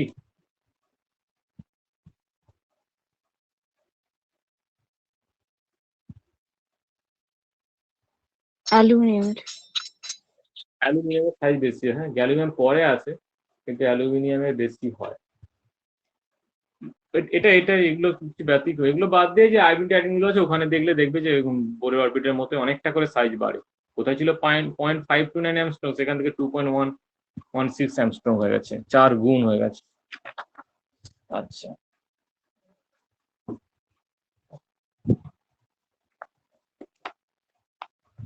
এইবারে দেখো যে 0.529 অ্যামস্ট্রং, এইটা দিয়ে দেখো যে করেছে যে RH/3, এটা তখনই সম্ভব যদি এটা হাইড্রোজেন লাইক অ্যাটম হয়। মানে হাইড্রোজেন লাইক অ্যাটম ইলেকট্রনটা এই মুহূর্তে যে ইলেকট্রনটা আছে সেটা যেন 1s1 এ থাকে, মানে 1s এ থাকে। ওই জন্য কি করেছে না, লিথিয়ামকে করে দিচ্ছে 2+। তো লিথিয়াম 2+ বললে দেখবে ইলেকট্রন এই মুহূর্তে ওর একটাই আছে, সেটা হচ্ছে 2s1 থেকে তো বেরিয়ে গেছে একটা, তারপরে 1s এ যে দুটো ছিল সেখান থেকে একটা বের করে দিয়েছি, তাহলে এই মুহূর্তে একটাই ইলেকট্রন আছে লিথিয়াম 2+, সেটা হচ্ছে 1s1 এ। তখন গিয়ে এটা কিন্তু হয়ে যাচ্ছে যে হাইড্রোজেনের যে কি বলে, হাইড্রোজেনের ফার্স্ট বোরের যে অরবিট, মানে যে 0.529 অ্যামস্ট্রং, সেটা বাই 3 করে দিলেই হবে। বুঝতে পারলে? এটা বেরিলিয়াম আছে, এটা বেরিয়াম নয়, হ্যাঁ বেরিলিয়াম BE আছে, বি তে হবে RH/4 হবে। বুঝতে পারলে কিনা বলো?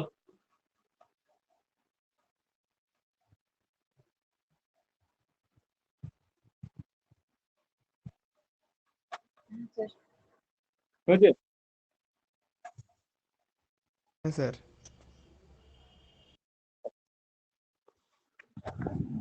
এইবারে একটা জিনিস আসছে, সেটা হচ্ছে এক্সপ্রেশন অফ RN। এইখানে যদি কিছু না বলে সিজিএস ইউনিটে করেই গেলে, অনেক সময় বদমাশি করে ধরো SI ইউনিটে দিয়ে দিল। তো SI ইউনিটের ক্ষেত্রে ঝামেলা কিছু নয়, ওই যে যেটা সেন্ট্রিপিটাল আর সেন্ট্রিফিউগাল ফোর্স থেকে যে ভি স্কোয়ারটা আসছে ওটা ঠিকই আছে, ওই যেখানে আমি এমভিআরটা করেছি, হয়েছে, ওইখানে তোমার একটা ওই ঝামেলা চলে আসবে আর কি। ওই যে যা এমভিআর তো NH/2 পাই আছে, চলো এটা থাকুক। আবার জেড স্কোয়ার যেটা বাই আর স্কোয়ার ছিল, মানে কোথায় লিখলাম দাঁড়াও,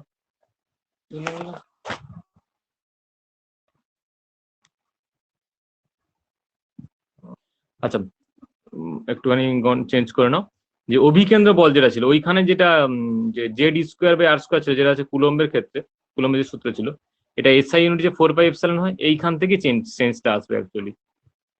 আর এমভিআরটা তো ঠিকই আছে, এমভিআরটা ঠিকই আছে, মানে এটা n²h²/2π m²r² এর সঙ্গে ইকুয়াল হয়ে যাবে হচ্ছে এখানে ভিটা না, ভিটা তখন করলে এইখানে জেড স্কোয়ার বাই এইখানে থাকবে 4πε0, বুঝছো? এইটা দেখাই দাঁড়াও, এইটা এখানে চেঞ্জ হবে, জেড স্কোয়ার করলে যে 4πε0 mr, এইটাকে ইকুয়াল করা হবে এই এমভিআর থেকে যে ভি স্কোয়ার আসবে তার সঙ্গে। আলটিমেট এইখানে একটা জাস্ট এই পোর্শনটা যা ভ্যালু থাকা সবই থাকবে, শুধুমাত্র 4πε0 এখানে ডিপ্লাই হয়ে যাবে। মানে দেখো এই জিনিসটা যদি অফ বন্ধ করে দিই আর কি, তখন বুঝতে জিনিসটা ওটা বাদ দিলে ওই যে মানে অ্যাকচুয়ালি ওই যে 4πε0 ওই যে ফ্যাক্টরটা, ওই ফ্যাক্টরটা বাদ দিলে বাকিটা পুরোটাই তোমার হচ্ছে সিজিএস ইউনিটের মতো। ওটাকে জাস্ট এই পোর্শনে মাল্টিপ্লাই করে দেওয়া হবে, এখানে 4πε0টাকে এই পাশে মাল্টিপ্লাই করে দেওয়া হবে, তাই ফাইনালিও ওরকমই থাকবে। তাই জন্য বলবে আর এন, যেটা এসআই ইউনিটে হলে কি হবে না, আর এন সিজিএস ইউনিটের সঙ্গে মানে রেডিয়াস nth অরবিটের যে nth অরবিটের রেডিয়াস, যেটা সিজিএস ইউনিটে বেরিয়েছে, ওর সঙ্গে 4πε0। এবার ε0 এর ভ্যালুটা যে 8.85 আছে, 10⁻⁻12, তারপরে তোমার কিছু ছিল জানো, জুলে ইনভার্স ছিল,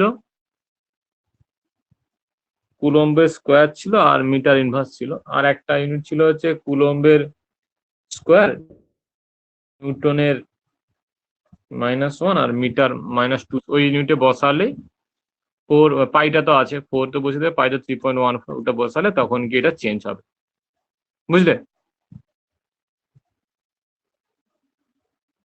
হ্যাঁ স্যার। আচ্ছা এইবারে এই যে বোরের অরবিটের যে কিছু ম্যাথ হয়, এগুলো একটুখানি 11-এর বইটা খুলবে, এটা জাস্ট এমনি এনার্জি এক্সপ্রেশনটা হচ্ছে, ওই 11-এর বইটা খুললে ওখান থেকে তুমি বাকিগুলো পেয়ে যাবে, বুঝছো? এইবারে এনার্জি এক্সপ্রেশনটা হলো, এনার্জি রেডিয়াসের এক্সপ্রেশনটা হলো, এবারে বাকি থাকছে হচ্ছে এনার্জি এক্সপ্রেশন, আর একটা ভেলোসিটি এক্সপ্রেশন থাকে। আচ্ছা এক্সপ্রেশন অফ এনার্জি যদি বলি, এনার্জি এক্সপ্রেশনের জন্য কি করতে হচ্ছে,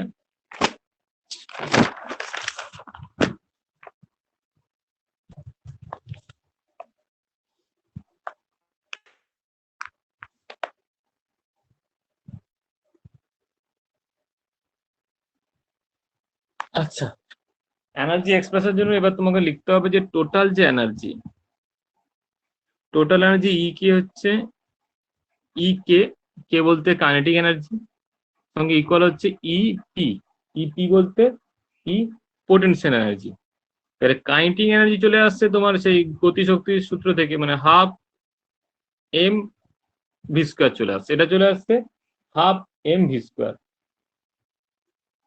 বুঝেছি? তাহলে পোটেনশিয়াল এনার্জির ক্ষেত্রে একটুখানি ইন্টিগ্রেশন আছে, ই পোটেনশিয়ালের ক্ষেত্রে একটুখানি জাস্ট ক্যালকুলেশন হবে। ই পোটেনশিয়াল এনার্জি যেটা আসছে, মানে যেটা স্থিতি শক্তি, সেটা আসছে কি না ইনফাইনাইট থেকে আর মানে যে অরবিটে আছে সেই অরবিটের রেডিয়াস, মানে অসীম থেকে এসে ওই যে রেডিয়াস, ওই রেডিয়াসে কি না ই স্কোয়ার বাই হচ্ছে আর স্কোয়ার ইন্টু ডিআর। এটা কি না এই যে কুলম্বিক যে অ্যাট্রাকশন ফোর্সটা আর কি, ওটাই তো ওর মধ্যে অ্যাকচুয়ালি যে স্থির তড়িৎ, মানে স্থির তড়িৎ যেটা যে আকর্ষণটা, ওটাই কিন্তু ওর মধ্যে যে পোটেনশিয়াল এনার্জি হিসাবে থাকছে। তো সেটাকে কি করছি না জেড স্কোয়ার বাই আর স্কোয়ারটাকে, ঠিক আছে, ডি আর এর রেসপেক্টে, মানে রেডিয়াসের রেসপেক্টে কোন রেডিয়াসে আছে তার উপরে ডিপেন্ড করে তার এনার্জিটা বেরোবে। তাই ডিআর এর রেসপেক্টে ওটাকে হচ্ছে ইন্টিগ্রেশন করা হচ্ছে, ইন্টিগ্রেট করা হচ্ছে। তাহলে কুলম্বের যে অ্যাট্রাকশন ফোর্সটা সেটা এর মধ্যে থাকবে অ্যাজ এ পোটেনশিয়াল এনার্জি হিসাবে। সেটাকে ডিআর মানে তোমার রেডিয়াসের রেসপেক্টে, ডিআর এর রেসপেক্টে এটাকে হচ্ছে ইন্টিগ্রেশন করা হবে, ইন্টিগ্রেট করা হবে। কারণ লিমিটের মধ্যে হচ্ছে ইনফাইনাইট টু আর আছে। তো এটা আর স্কোয়ার হলে আর স্কোয়ারে ইন্টিগ্রেশন করলে কি হবে গো? -1/r। এটা মনে আছে তো? মানে হ্যাঁ স্যার 1/r এর ডিফারেন্সিয়েশন করো তখন -1/r² আসবে। তো এটাকে উল্টো করে করলে এটা তাহলে চলে আসে -1/r আসছে, বুঝছে? আর এইটাকে করা হচ্ছে ওই যে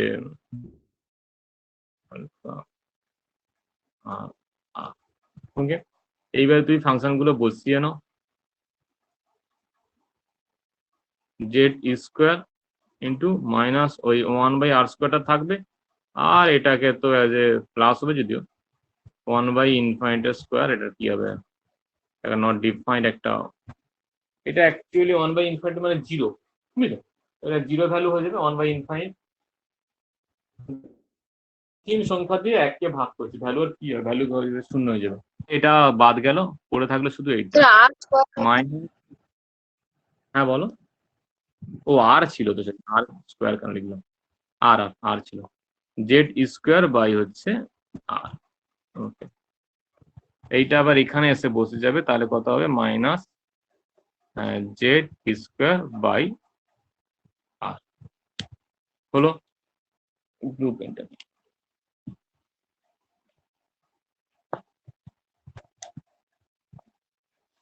জি, তো এই দুটো আমার এখানে থাকলো।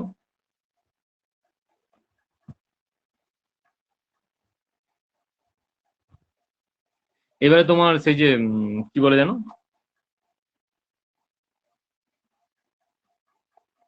তোমার ওই যে সেন্ট্রিপিটাল আর সেন্ট্রিফিউগাল ফোর্স ইকুয়াল করেছিলাম, সেখান থেকে জানি যে mv² by R equal two করে এসছি কিনা z² বাই r² করে এসছি, যেটা থ্রু দিয়ে এটাকে এলাম আর কি। তো ফোর্সটা বুঝছে mv² বাই আরটা সেটা z² বাই আর মানে সেন্ট্রিপিটাল ফোর্সের সঙ্গে ইকুয়াল করে এসছি, বুঝছে? এবার এই জায়গা থেকে আমি mv² এর যে ভ্যালুটা এইখানে ইনপুট করব। এইখানে mv² এর ভ্যালুটাকে ইনপুট করা হবে। আচ্ছা, mv² সমান কত হবে লিখে নিলাম। mv² ইকুয়াল টু হয়ে যাবে হচ্ছে z² বাই আর। এইটাকে এইবারে ইনপুট করা হচ্ছে এই পোর্শনে, বুঝছে?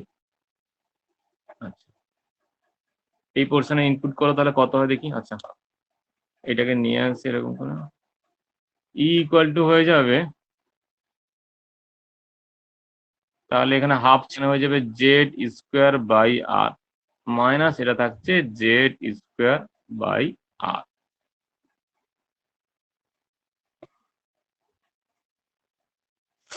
আচ্ছা, আলটিমেট যদি ভাবো এরকম, যেটা হচ্ছে এটা একটা z², এই z² থেকে হোল z² থেকে আমি বাদ দেওয়া হচ্ছে একটা হাফ z² বাদ দিচ্ছি। এটা বুঝতে পারবে কি? তাহলে আর বেশি ক্যালকুলেট করতে হয় না। মানে একটা গোটা z² থেকে একটা z² এর হাফ মানে অর্ধেক z² বাদ দিচ্ছি, তাহলে সাইন কার থাকবে না? এইটার সাইন থাকবে, আর বাকি অর্ধেকটা থাকবে z² বাই 2 আর। এটা বুঝতে পারবে কিনা বলো, নাহলে আমি ক্যালকুলেট করতে পারি। হ্যাঁ স্যার ছাড়ো ক্যালকুলেট, বুঝলে? এটা গোটা একটা থেকে মানে এটা হলে 1 থেকে বাদ দিচ্ছি হচ্ছে হাফ, দেন তাহলে এই মাইনাস সাইনটা থাকবে, 1 এর মাইনাস সাইনটা থাকবে, আর পরে থাকবে z² বাই 2 আর। এইবারে যেটা করছি, আচ্ছা z² বাই 2 আর ছিল, এবারে এই ভ্যালুটাকে আর এর যে ভ্যালু, মানে আর এর ভ্যালু বলতে আগের পেজে যে আর এর ভ্যালু করে এসেছি, আর এর ভ্যালু ছিল n² বাই h² 4π²। এবার আর এর ভ্যালুটা এখানে লিখে নিই দাও। M square by H square by 4 pi square, এমটাকে আগে নিলে এম জেড স্কোয়ার। এবার এই ভ্যালুটাকে ইনপুট করে দেবো হচ্ছে এর মধ্যে। দেখো কে কে থাকে, মাইনাস সাইনটা তো থাকলো, এদের এনার্জি এক্সপ্রেশনে মাইনাস সাইনটা থাকে। 2 বার হলো, এখানে আসবে হচ্ছে, এখানে উল্টে যাবে। হ্যাঁ, এটা একবারে উল্টে নেব। এন স্কোয়ার এইচ স্কোয়ারটা এখানে থাকলো, উপরে উঠে গেল হচ্ছে 4 pi square M Z square হলো। একবারে উল্টে নিয়েছি আর কি, এটা নিচেটা উপরে নিয়ে নিয়েছি। এবার তাহলে এই 2-তে, স্যার এই 2 ওখানে কেটে আর তো এখানে থাকবে না কোথায় বলতো? স্যার, আর এর ও মানটাই আর তো তো আমি বলছি, তাই আর তো বসালাম, আর কেন থাকছে এবার। আচ্ছা, কাটলাম। আচ্ছা, নিচে থাকলো তোমার হচ্ছে এন স্কোয়ার এইচ স্কোয়ার। আচ্ছা, উপরটা আগে লিখে নিই। তোমার এখানে থাকবে 2 পাই স্কোয়ার এম, জেডটা হয়ে যাবে জেড স্কোয়ার, ইটা হয়ে যাবে ই স্কোয়ার, আর নিচে থাকলো N square H square. Sir e⁴ হ্যাঁ স্যার, e⁴ আচ্ছা, এরপরে জিনিসটা থাকছে, আমি জেডটাকে আর কি, জেড আর এন স্কোয়ারটাকে জাস্ট বাইরে বের করে নেব, মানে ই এন হিসাবে যদি প্রেজেন্ট করি আর কি। এটাকে তখন যদি বলি এটা হচ্ছে ই এন, দেন এটাকে বলছি -2 pi square M e⁴ by H square হবে। আর এইটাকে জাস্ট একটুখানি বাইরে করে লিখবো, জেড বাই এন এর স্কোয়ার, বা Z square by N square হিসাবে লিখতে পারো, বুঝলে? এটা হিসাবে লিখে রাখলে যায়, ভুল কিছু হয় না। এইবারে হচ্ছে এসআই ইউনিটে এর যদি, আচ্ছা এসআই ইউনিটের ভ্যালু বের করলে এর এক্সট্রিম ভ্যালু হয়ে যাবে। এই যে ভ্যালুটা চলে আসবে -13.6 চলে আসবে, তাহলে ইলেকট্রন ভোল্টটা এসআই ক্যালকুলেট করে।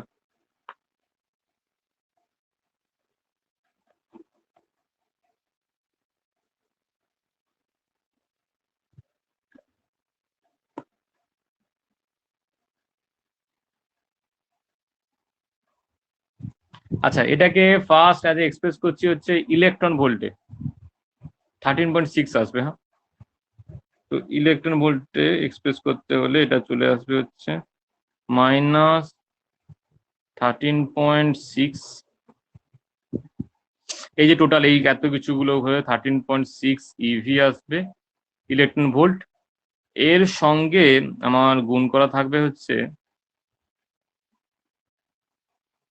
Z square by N square. এবারে যা যেটা জেড হবে, যদি সাপোজ যদি হলো হাইড্রোজেন আছে, হাইড্রোজেনের ক্ষেত্রে জেড ইকাল টু 1 হয়ে যাবে আর এন ইকাল টু 1 হয়ে যাবে। তাই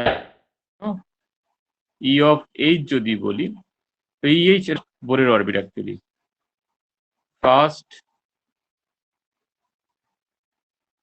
বোর অরবিটের যদি এনার্জি বলি, তখন হয়ে যায় -13.6 ইভি।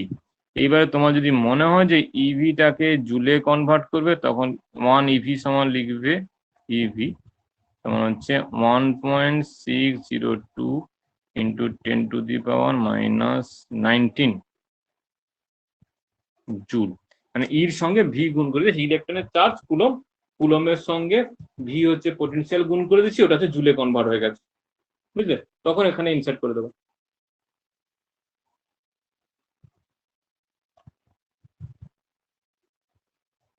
আচ্ছা, এটা তাহলে সিজিএস তে গেল। হ্যাঁ, এবার এসআই তে করতে হলে কি করতে হবে দেখো, এসআই তে করতে হলে একটাই ঝামেলা পড়বে, সেটা হচ্ছে এইখানে, এই যে এখানে Z square by R square, এখানে একটা ওই 4 পাই এপসাইলন 0 মাল্টিপ্লাই হয়ে থাকবে, হয়েছে? এই যে জাস্ট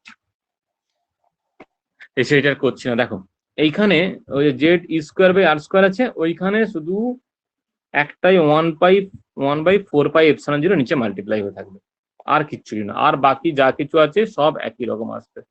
মানে এখানে ওই এই পার্ট থেকে এটা আসবে, এখানে এটাতে এমভি স্কোয়ার থেকে এমভি স্কোয়ারের ভ্যালুটা তোমার এ থেকে এসসি, এমভি স্কোয়ার করে জেড স্কোয়ার বাই আর, বুঝলি? এইখানে একটা জায়গায় একটুখানি মানে গন্ডগোল আছে, বুঝলি? এইখানটা একটুখানি কারেক্ট করবে, শুনতে পাচ্ছ? এইখানে একটুখানি কারেক্ট করবে নোটটা। আচ্ছা, আমি এখানে কারেক্ট করে দিই। এখানে যদি এসআই প্রসেস করছি, এখানেও একটা বাই এপসাইলন 0 E0 লেখা আছে, এপসাইলন 0 একটা থাকবে, 4πε0 এখানেও একটা থাকবে। তাহলে এখানেও এমভি স্কোয়ার থেকে আসছে, এখানেও একটা থাকছে 4πε0। তাই এটা যখন এখানে বসাবো 2, তো 2 তে তোমার হয়ে যাচ্ছে এটা এরকম আর কি, বুঝলে? এই জায়গাগুলো ক্যালকুলেট করে দেওয়া হচ্ছে অ্যাকচুয়ালি, বুঝলে? এখানে মনে হয় ভ্যালুটা জেড স্কোয়ার পর্যন্ত ঠিক আছে, এখানে পর্যন্ত ঠিক আছে। এখানে ওই ভ্যালুটা বসবে, পুরোটা কারেক্ট করতে বসছে এখন।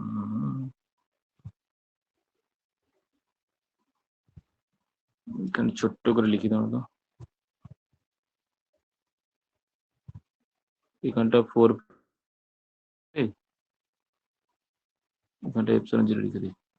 এইবার ফাইনাল, এই পাশে এইবারে ঠিক হয়ে গেছে। এইবারে ফাইনাল হচ্ছে এখান থেকে 8πε0 ঠিকই আছে, এটাতে বাদ দিলে এই পোর্শনটা আসবে, হলো? এইবারে এই যে আর এর যে ভ্যালু, এই আর এর ভ্যালু আগে থেকে যেটা জানি, মানে যেখানে জানি সেই ভ্যালুটা হচ্ছে এইখানে বসে দেবো। মানে এসআই পদ্ধতিতে আর এর যে ভ্যালুটা জানি সেইটা হচ্ছে এইখানে এসে ইনপুট করব, বুঝলে? দাঁড়াও তো, কোথায় আছে আর এর ভ্যালু?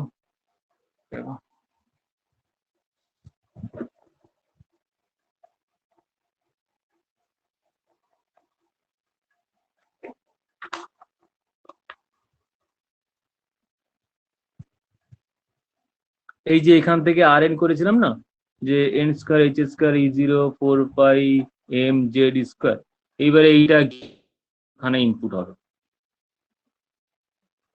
বুঝছে? গিয়ে এই পাশে ইনপুট হবে, মানে তোমার ইএনটা ফাইনালি দাঁড়িয়ে যাবে হচ্ছে এইটা, ইএন ইকাল টু হয়ে যায় -z², নিজেই কারেক্ট করেছি, 4π² ঠিকই আছে, ঠিকই আছে, এটা পুরো ঠিকই আছে। শুধু এইখানে একটু গন্ডগোল ছিল, যেটা অ্যাড করে দিচ্ছি, এটা অ্যাড দিয়েছি এইগুলো। আবার এগুলো একটু মানে আর এই জায়গা থেকে যেগুলো আছে সবগুলো ঠিকই আছে, আর এই ভ্যালুগুলো বসিয়ে দিলে এটা ক্যালকুলেট হয়ে এটা চলে আসে। বুঝতে পারলে কিনা বলো? এই জায়গাটা জাস্ট বসিয়ে দিলে আমার ভ্যালুগুলো চলে আসে। হ্যাঁ স্যার বুঝেছি। এইবারে এর ভ্যালুটা যদি তোমার এসআই ইউনিটে করি, ক্যালকুলেট করছে এখানে সিজিএস ইউনিটে ক্যালকুলেট করি, সিজিএস ইউনিটে ক্যালকুলেট করলে ওটা 13.6 হবে। বেশিরভাগ আমরা করি 13.6 ইভি বের করি, 13.6 ইভি পার অ্যাটম। ওইটাকে পরে ওই যে ইভির যে ভ্যালু আছে, ইভির ভ্যালু জুলে আছে, এই জুলে গুণ করে দিলে ওটা জুলে কনভার্ট হয়ে যায়, মানে খুব ইজিলি সিজিএস থেকে এসআই তে কনভার্ট হয়। আর সিজিএস এর ভ্যালুটা মনে রাখবে -13.6 ইভি, এর পরে ওটাই যাব, বুঝলে? এইবার তাহলে কি পর্যন্ত এলো জানো? আর এর এক্সপ্রেশন হয়ে গেল, আর ই এনার্জির এক্সপ্রেশন হয়ে গেল। তোমাদের ক্ষেত্রে ক্যালকুলেট করবে, বুঝলে? এইগুলো সব ক্যালকুলেট করবে। হ্যাঁ স্যার বলো। করেছি। স্যার 1 ইভিটা কিটা বললে? ইভি ইভি হ্যাঁ স্যার 1 ইভিটা ওটা 10⁻⁹ না শুধু 19 হবে মনে হচ্ছে।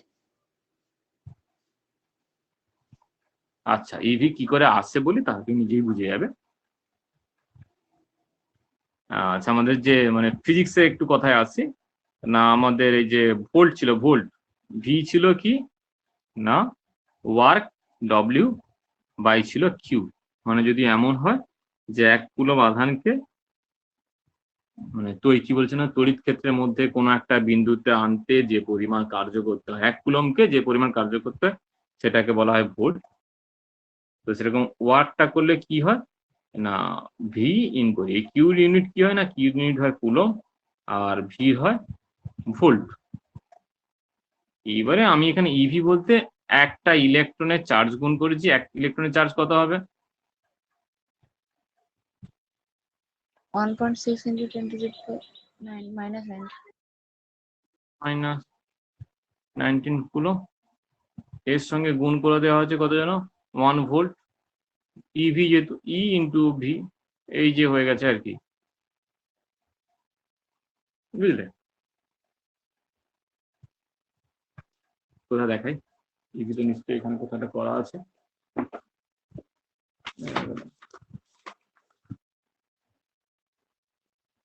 এই যে দেখো, একবারে কনফার্ম হয়ে যাবে। এই যে ইলেকট্রন ভোল্ট দেখতে পাচ্ছ, ইভি, ক্লিয়ার হবো, ইভি ইন্টু এই যে 1.602 ইন্টু 10 টু দি পাওয়ার যা মাইনাস 19 জুল। দেখলে, দাগ করে দাও। হ্যাঁ স্যার। ওটা ওভাবে কনভার্ট হয়, মানে ফিজিক্স একটা ছোট্ট রুল লাগিয়ে কনভার্ট হয়। আচ্ছা, এখান পর্যন্ত গেল এনার্জি। আচ্ছা, এনার্জি কিছু একটা এখানে কিছু বক্তব্য ছিল, বলে দিই।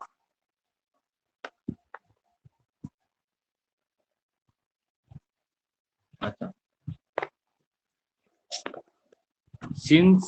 since the all the quantities except n on the right hand, মানে এখানে এনার্জি এক্সপ্রেশন যেখানে ছিল জেড স্কোয়ার বাই নিচে এন স্কোয়ার ছিল, তো এটা যদি কোনো একটাই অ্যাটমের ক্ষেত্রে হয়, ধরো হাইড্রোজেন অ্যাটমের ক্ষেত্রে করছি, তখন তো সেখানে জেডটা ফিক্সড। যে কোনো একটা পার্টিকুলার অ্যাটমের ক্ষেত্রে, since all the quantities except n on the right hand side of the equation are constant, মানে এটা কোনো পার্টিকুলার অ্যাটমের ক্ষেত্রে বলছে। তো মানে ইন জেনারেল সমস্ত অ্যাটমের ক্ষেত্রে যদি করি, জেডটা কিন্তু চেঞ্জ হবে, ডিফারেন্ট অ্যাটমের ক্ষেত্রে জেড চেঞ্জ হবে। এটা পার্টিকুলার কোনো একটা অ্যাটমের ক্ষেত্রে করলে জেডটাও ফিক্সড হয়ে যায়, সেখানে শুধু এনটা হয়। এটা পার্টিকুলার অ্যাটমের জন্য করেছে, তাই জন্য এই কথাটা বলেছে, মানে কোনো ভুল কিছু নেই। Since all the quantities except n on the right hand side above the উপরে যে ইকুয়েশন আছে are the constant, en will depend only on n, একটা অরবিটের ক্ষেত্রে কিন্তু না, সরি, একটা অ্যাটমের ক্ষেত্রে enটা শুধুমাত্র n এর উপর ডিপেন্ড করবে। It means that when electron is moving in a particular orbit, its energy will remain constant. মানে বলছে যখন কোনো ইলেকট্রন একটা পার্টিকুলার অরবিট, মানে একটা স্টেশনারি অরবিটে যখন আছে, তার এনার্জি কিন্তু ফিক্সড হবে। এবারে সে যদি ধরো কে সেল থেকে যদি এন সেলে চলে যায়, দেন সেখানে তার এনার্জিটা কার সঙ্গে সমান হবে না, এল সেলে যে আছে বা এন সেলে যা আছে, এন যদি এনে যায় এন সেলের সঙ্গে সমান হবে, তার এনার্জির সঙ্গে সমান হবে। অ্যাকচুয়ালি হচ্ছে ওইটা যে গ্রুপ করা আছে 2, 4, 6, 8 এরকম গ্রুপ করা আছে, যার ওয়েট আমি গ্রামেই বলছিলাম, যার 2 গ্রাম ওয়েট তাকে 2 গ্রামে ঘরে রাখবে, যার 4 গ্রাম তার সঙ্গে 4 গ্রাম। এরকম মাঝামাঝি যদি ধরো 3 গ্রাম আছে, সে তো ওখানে কোনো ঘরের সঙ্গে অ্যাটাচ হবে না, তাই মাঝামাঝি কোনো ঘরও নেই, ওকে বাদ দিতে হবে তোমাকে, বুঝলে? এখানে মাঝামাঝি কোনো জায়গায় নেই, এটা মনে রাখবে।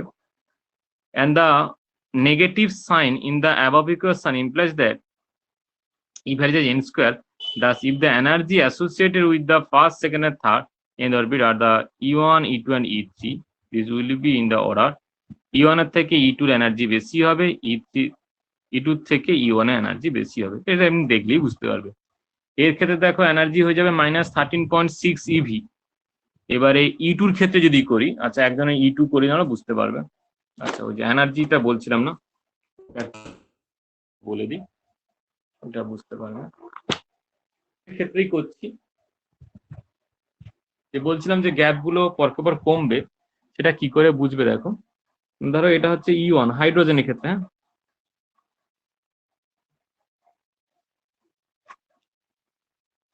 E1টা হয়ে গেছে -13.6 ইভি। এবারে শোনো, তাহলে হাইড্রোজেনের ক্ষেত্রে E2 কত হবে, কত হবে গো? 1/4 ভাগ করো তাহলে কত হবে বলো।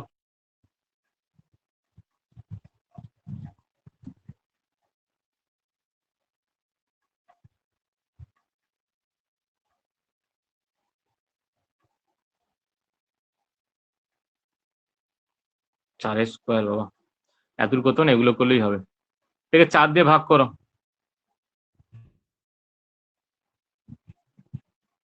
6/4, 4 3 12, 16, 4 4 16।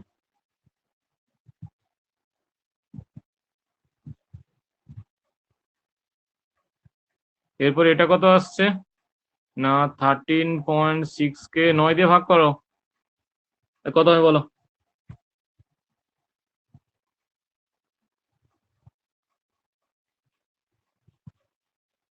নয় হচ্ছে 4 46, 9 5 45, তারপরে 10 হয়ে যাবে, 1 1 1 করে চলতে থাকবে, 1.5 ইবি। Okay fine. এর পরেরটা চলে আসছে, এটা তো বাবা, এটা তো 1 এর চেয়েও কম হয়ে যাবে। এটা লেস দেন 1 হবে, স্যার। 13 কে 16 দিয়ে ভাগ করে এটা 1 হবে। তাহলে এবার দেখো এনার্জি গুলোর এক্সপ্রেশন, -3.4, আচ্ছা প্রথমটা ছিল -13.6, -13.6, তারপর থেকে হয়ে গেল -3.4। এনার্জি কিন্তু বাড়ছে, -13.6, এখানে 3.4, এখানে 1.5, আস্তে আস্তে এনার্জি বাড়ছে। কিন্তু এনার্জি গুলো যে ডিফারেন্স বলছিলাম, ধরো E2, E1 আর E2 এর মধ্যে যে ডিফারেন্স, এটা কত ছিল, 3.4 থেকে 13.6 যদি বাদ দাও, তো ডিফারেন্স এটা হবে প্রায় 10-এর কাছাকাছি ডিফারেন্স হবে, বা 10-এর থেকে কম হবে, লেস দেন হবে, 9-এর কাছাকাছি হবে। তো 3.4 থেকে 1.5 এর ডিফারেন্স মোটামুটি কি বুঝতে হবে, 3 মানে 1.5, 3, তো 1.5 আর 4, 1.9 এর কাছাকাছি ডিফারেন্স। কোথায় ছিল প্রায় 9 ডিফারেন্স, সেখানে হয়ে গেল 1.9। আর এখান থেকে এর ডিফারেন্স তো বুঝতেই পারছো, মোটামুটি 0.5 এর থেকে একটুখানি বেশি হবে, যে ধরো 0.6 ম্যাক্সিমাম হলো ভ্যালুটা। বুঝতে পারলে আমারগুলো, মানে পরকে পর যে গ্যাপগুলো কমতে থাকে, মানে সিম্পলি কথা বললে E2 মাইনাস E1 এর গ্যাপটা সবচেয়ে বেশি হয়, এর থেকে কম হবে E3 মাইনাস E2, এর থেকে কম হয়ে যাবে তোমার হচ্ছে E4 মাইনাস E3, এরকম করে আর কি। এগুলো এখানে সব প্রমাণ করেছে, আমি জাস্ট ছোট্ট করে একলাইনে করে দিলাম, এগুলো এখানে প্রমাণ করে দেখায়, বুঝলে, এগুলো আছে। এইবারে কথা হচ্ছে শুরুতে যে জায়গাগুলো করেছি, মানে তোমার সেই বাংলা বই থেকে যেগুলো করেছি, 11-এর বই থেকে, ওই যে ভ্যালুগুলো দেওয়া আছে, এই ইলেকট্রনের চার্জ কত হয়, কে কোনটা আবিষ্কার করে, ওইগুলো যেগুলো ওখান থেকে আছে, যে গোল্ডস্টাইনটা ওখানে তোমার কি বলে রাদারফোর্ড করে রেখেছে, ওটা রাদারফোর্ড নয়, ওটা প্রোটনটা রাদারফোর্ড করে রেখেছে, ওটা গোল্ডস্টাইন করবে। আর বাদ বাকি আছে এগুলো ঠিকই আছে। এবার অ্যাটমিক স্ট্রাকচার পড়ার জন্য তোমাকে এর শুরুতে ওই একটা বা দুটো পেজ করে ওই ভ্যালুগুলো তোমাকে লিখতে হবে, বা ধরো এপসাইলন জিরোর ভ্যালু কি হয়, ইউনিট কি হয়, রিডবার কনস্ট্যান্ট কি, প্ল্যাঙ্কের কনস্ট্যান্ট কি, এগুলো অ্যাটমিক স্ট্রাকচার পড়ার সময় প্রতি ক্ষেত্রে লাগবে, মনে থাকবে? হ্যাঁ স্যার। করে রাখবো। আচ্ছা আগের দিনের ভিডিওটা আজকে দেবো।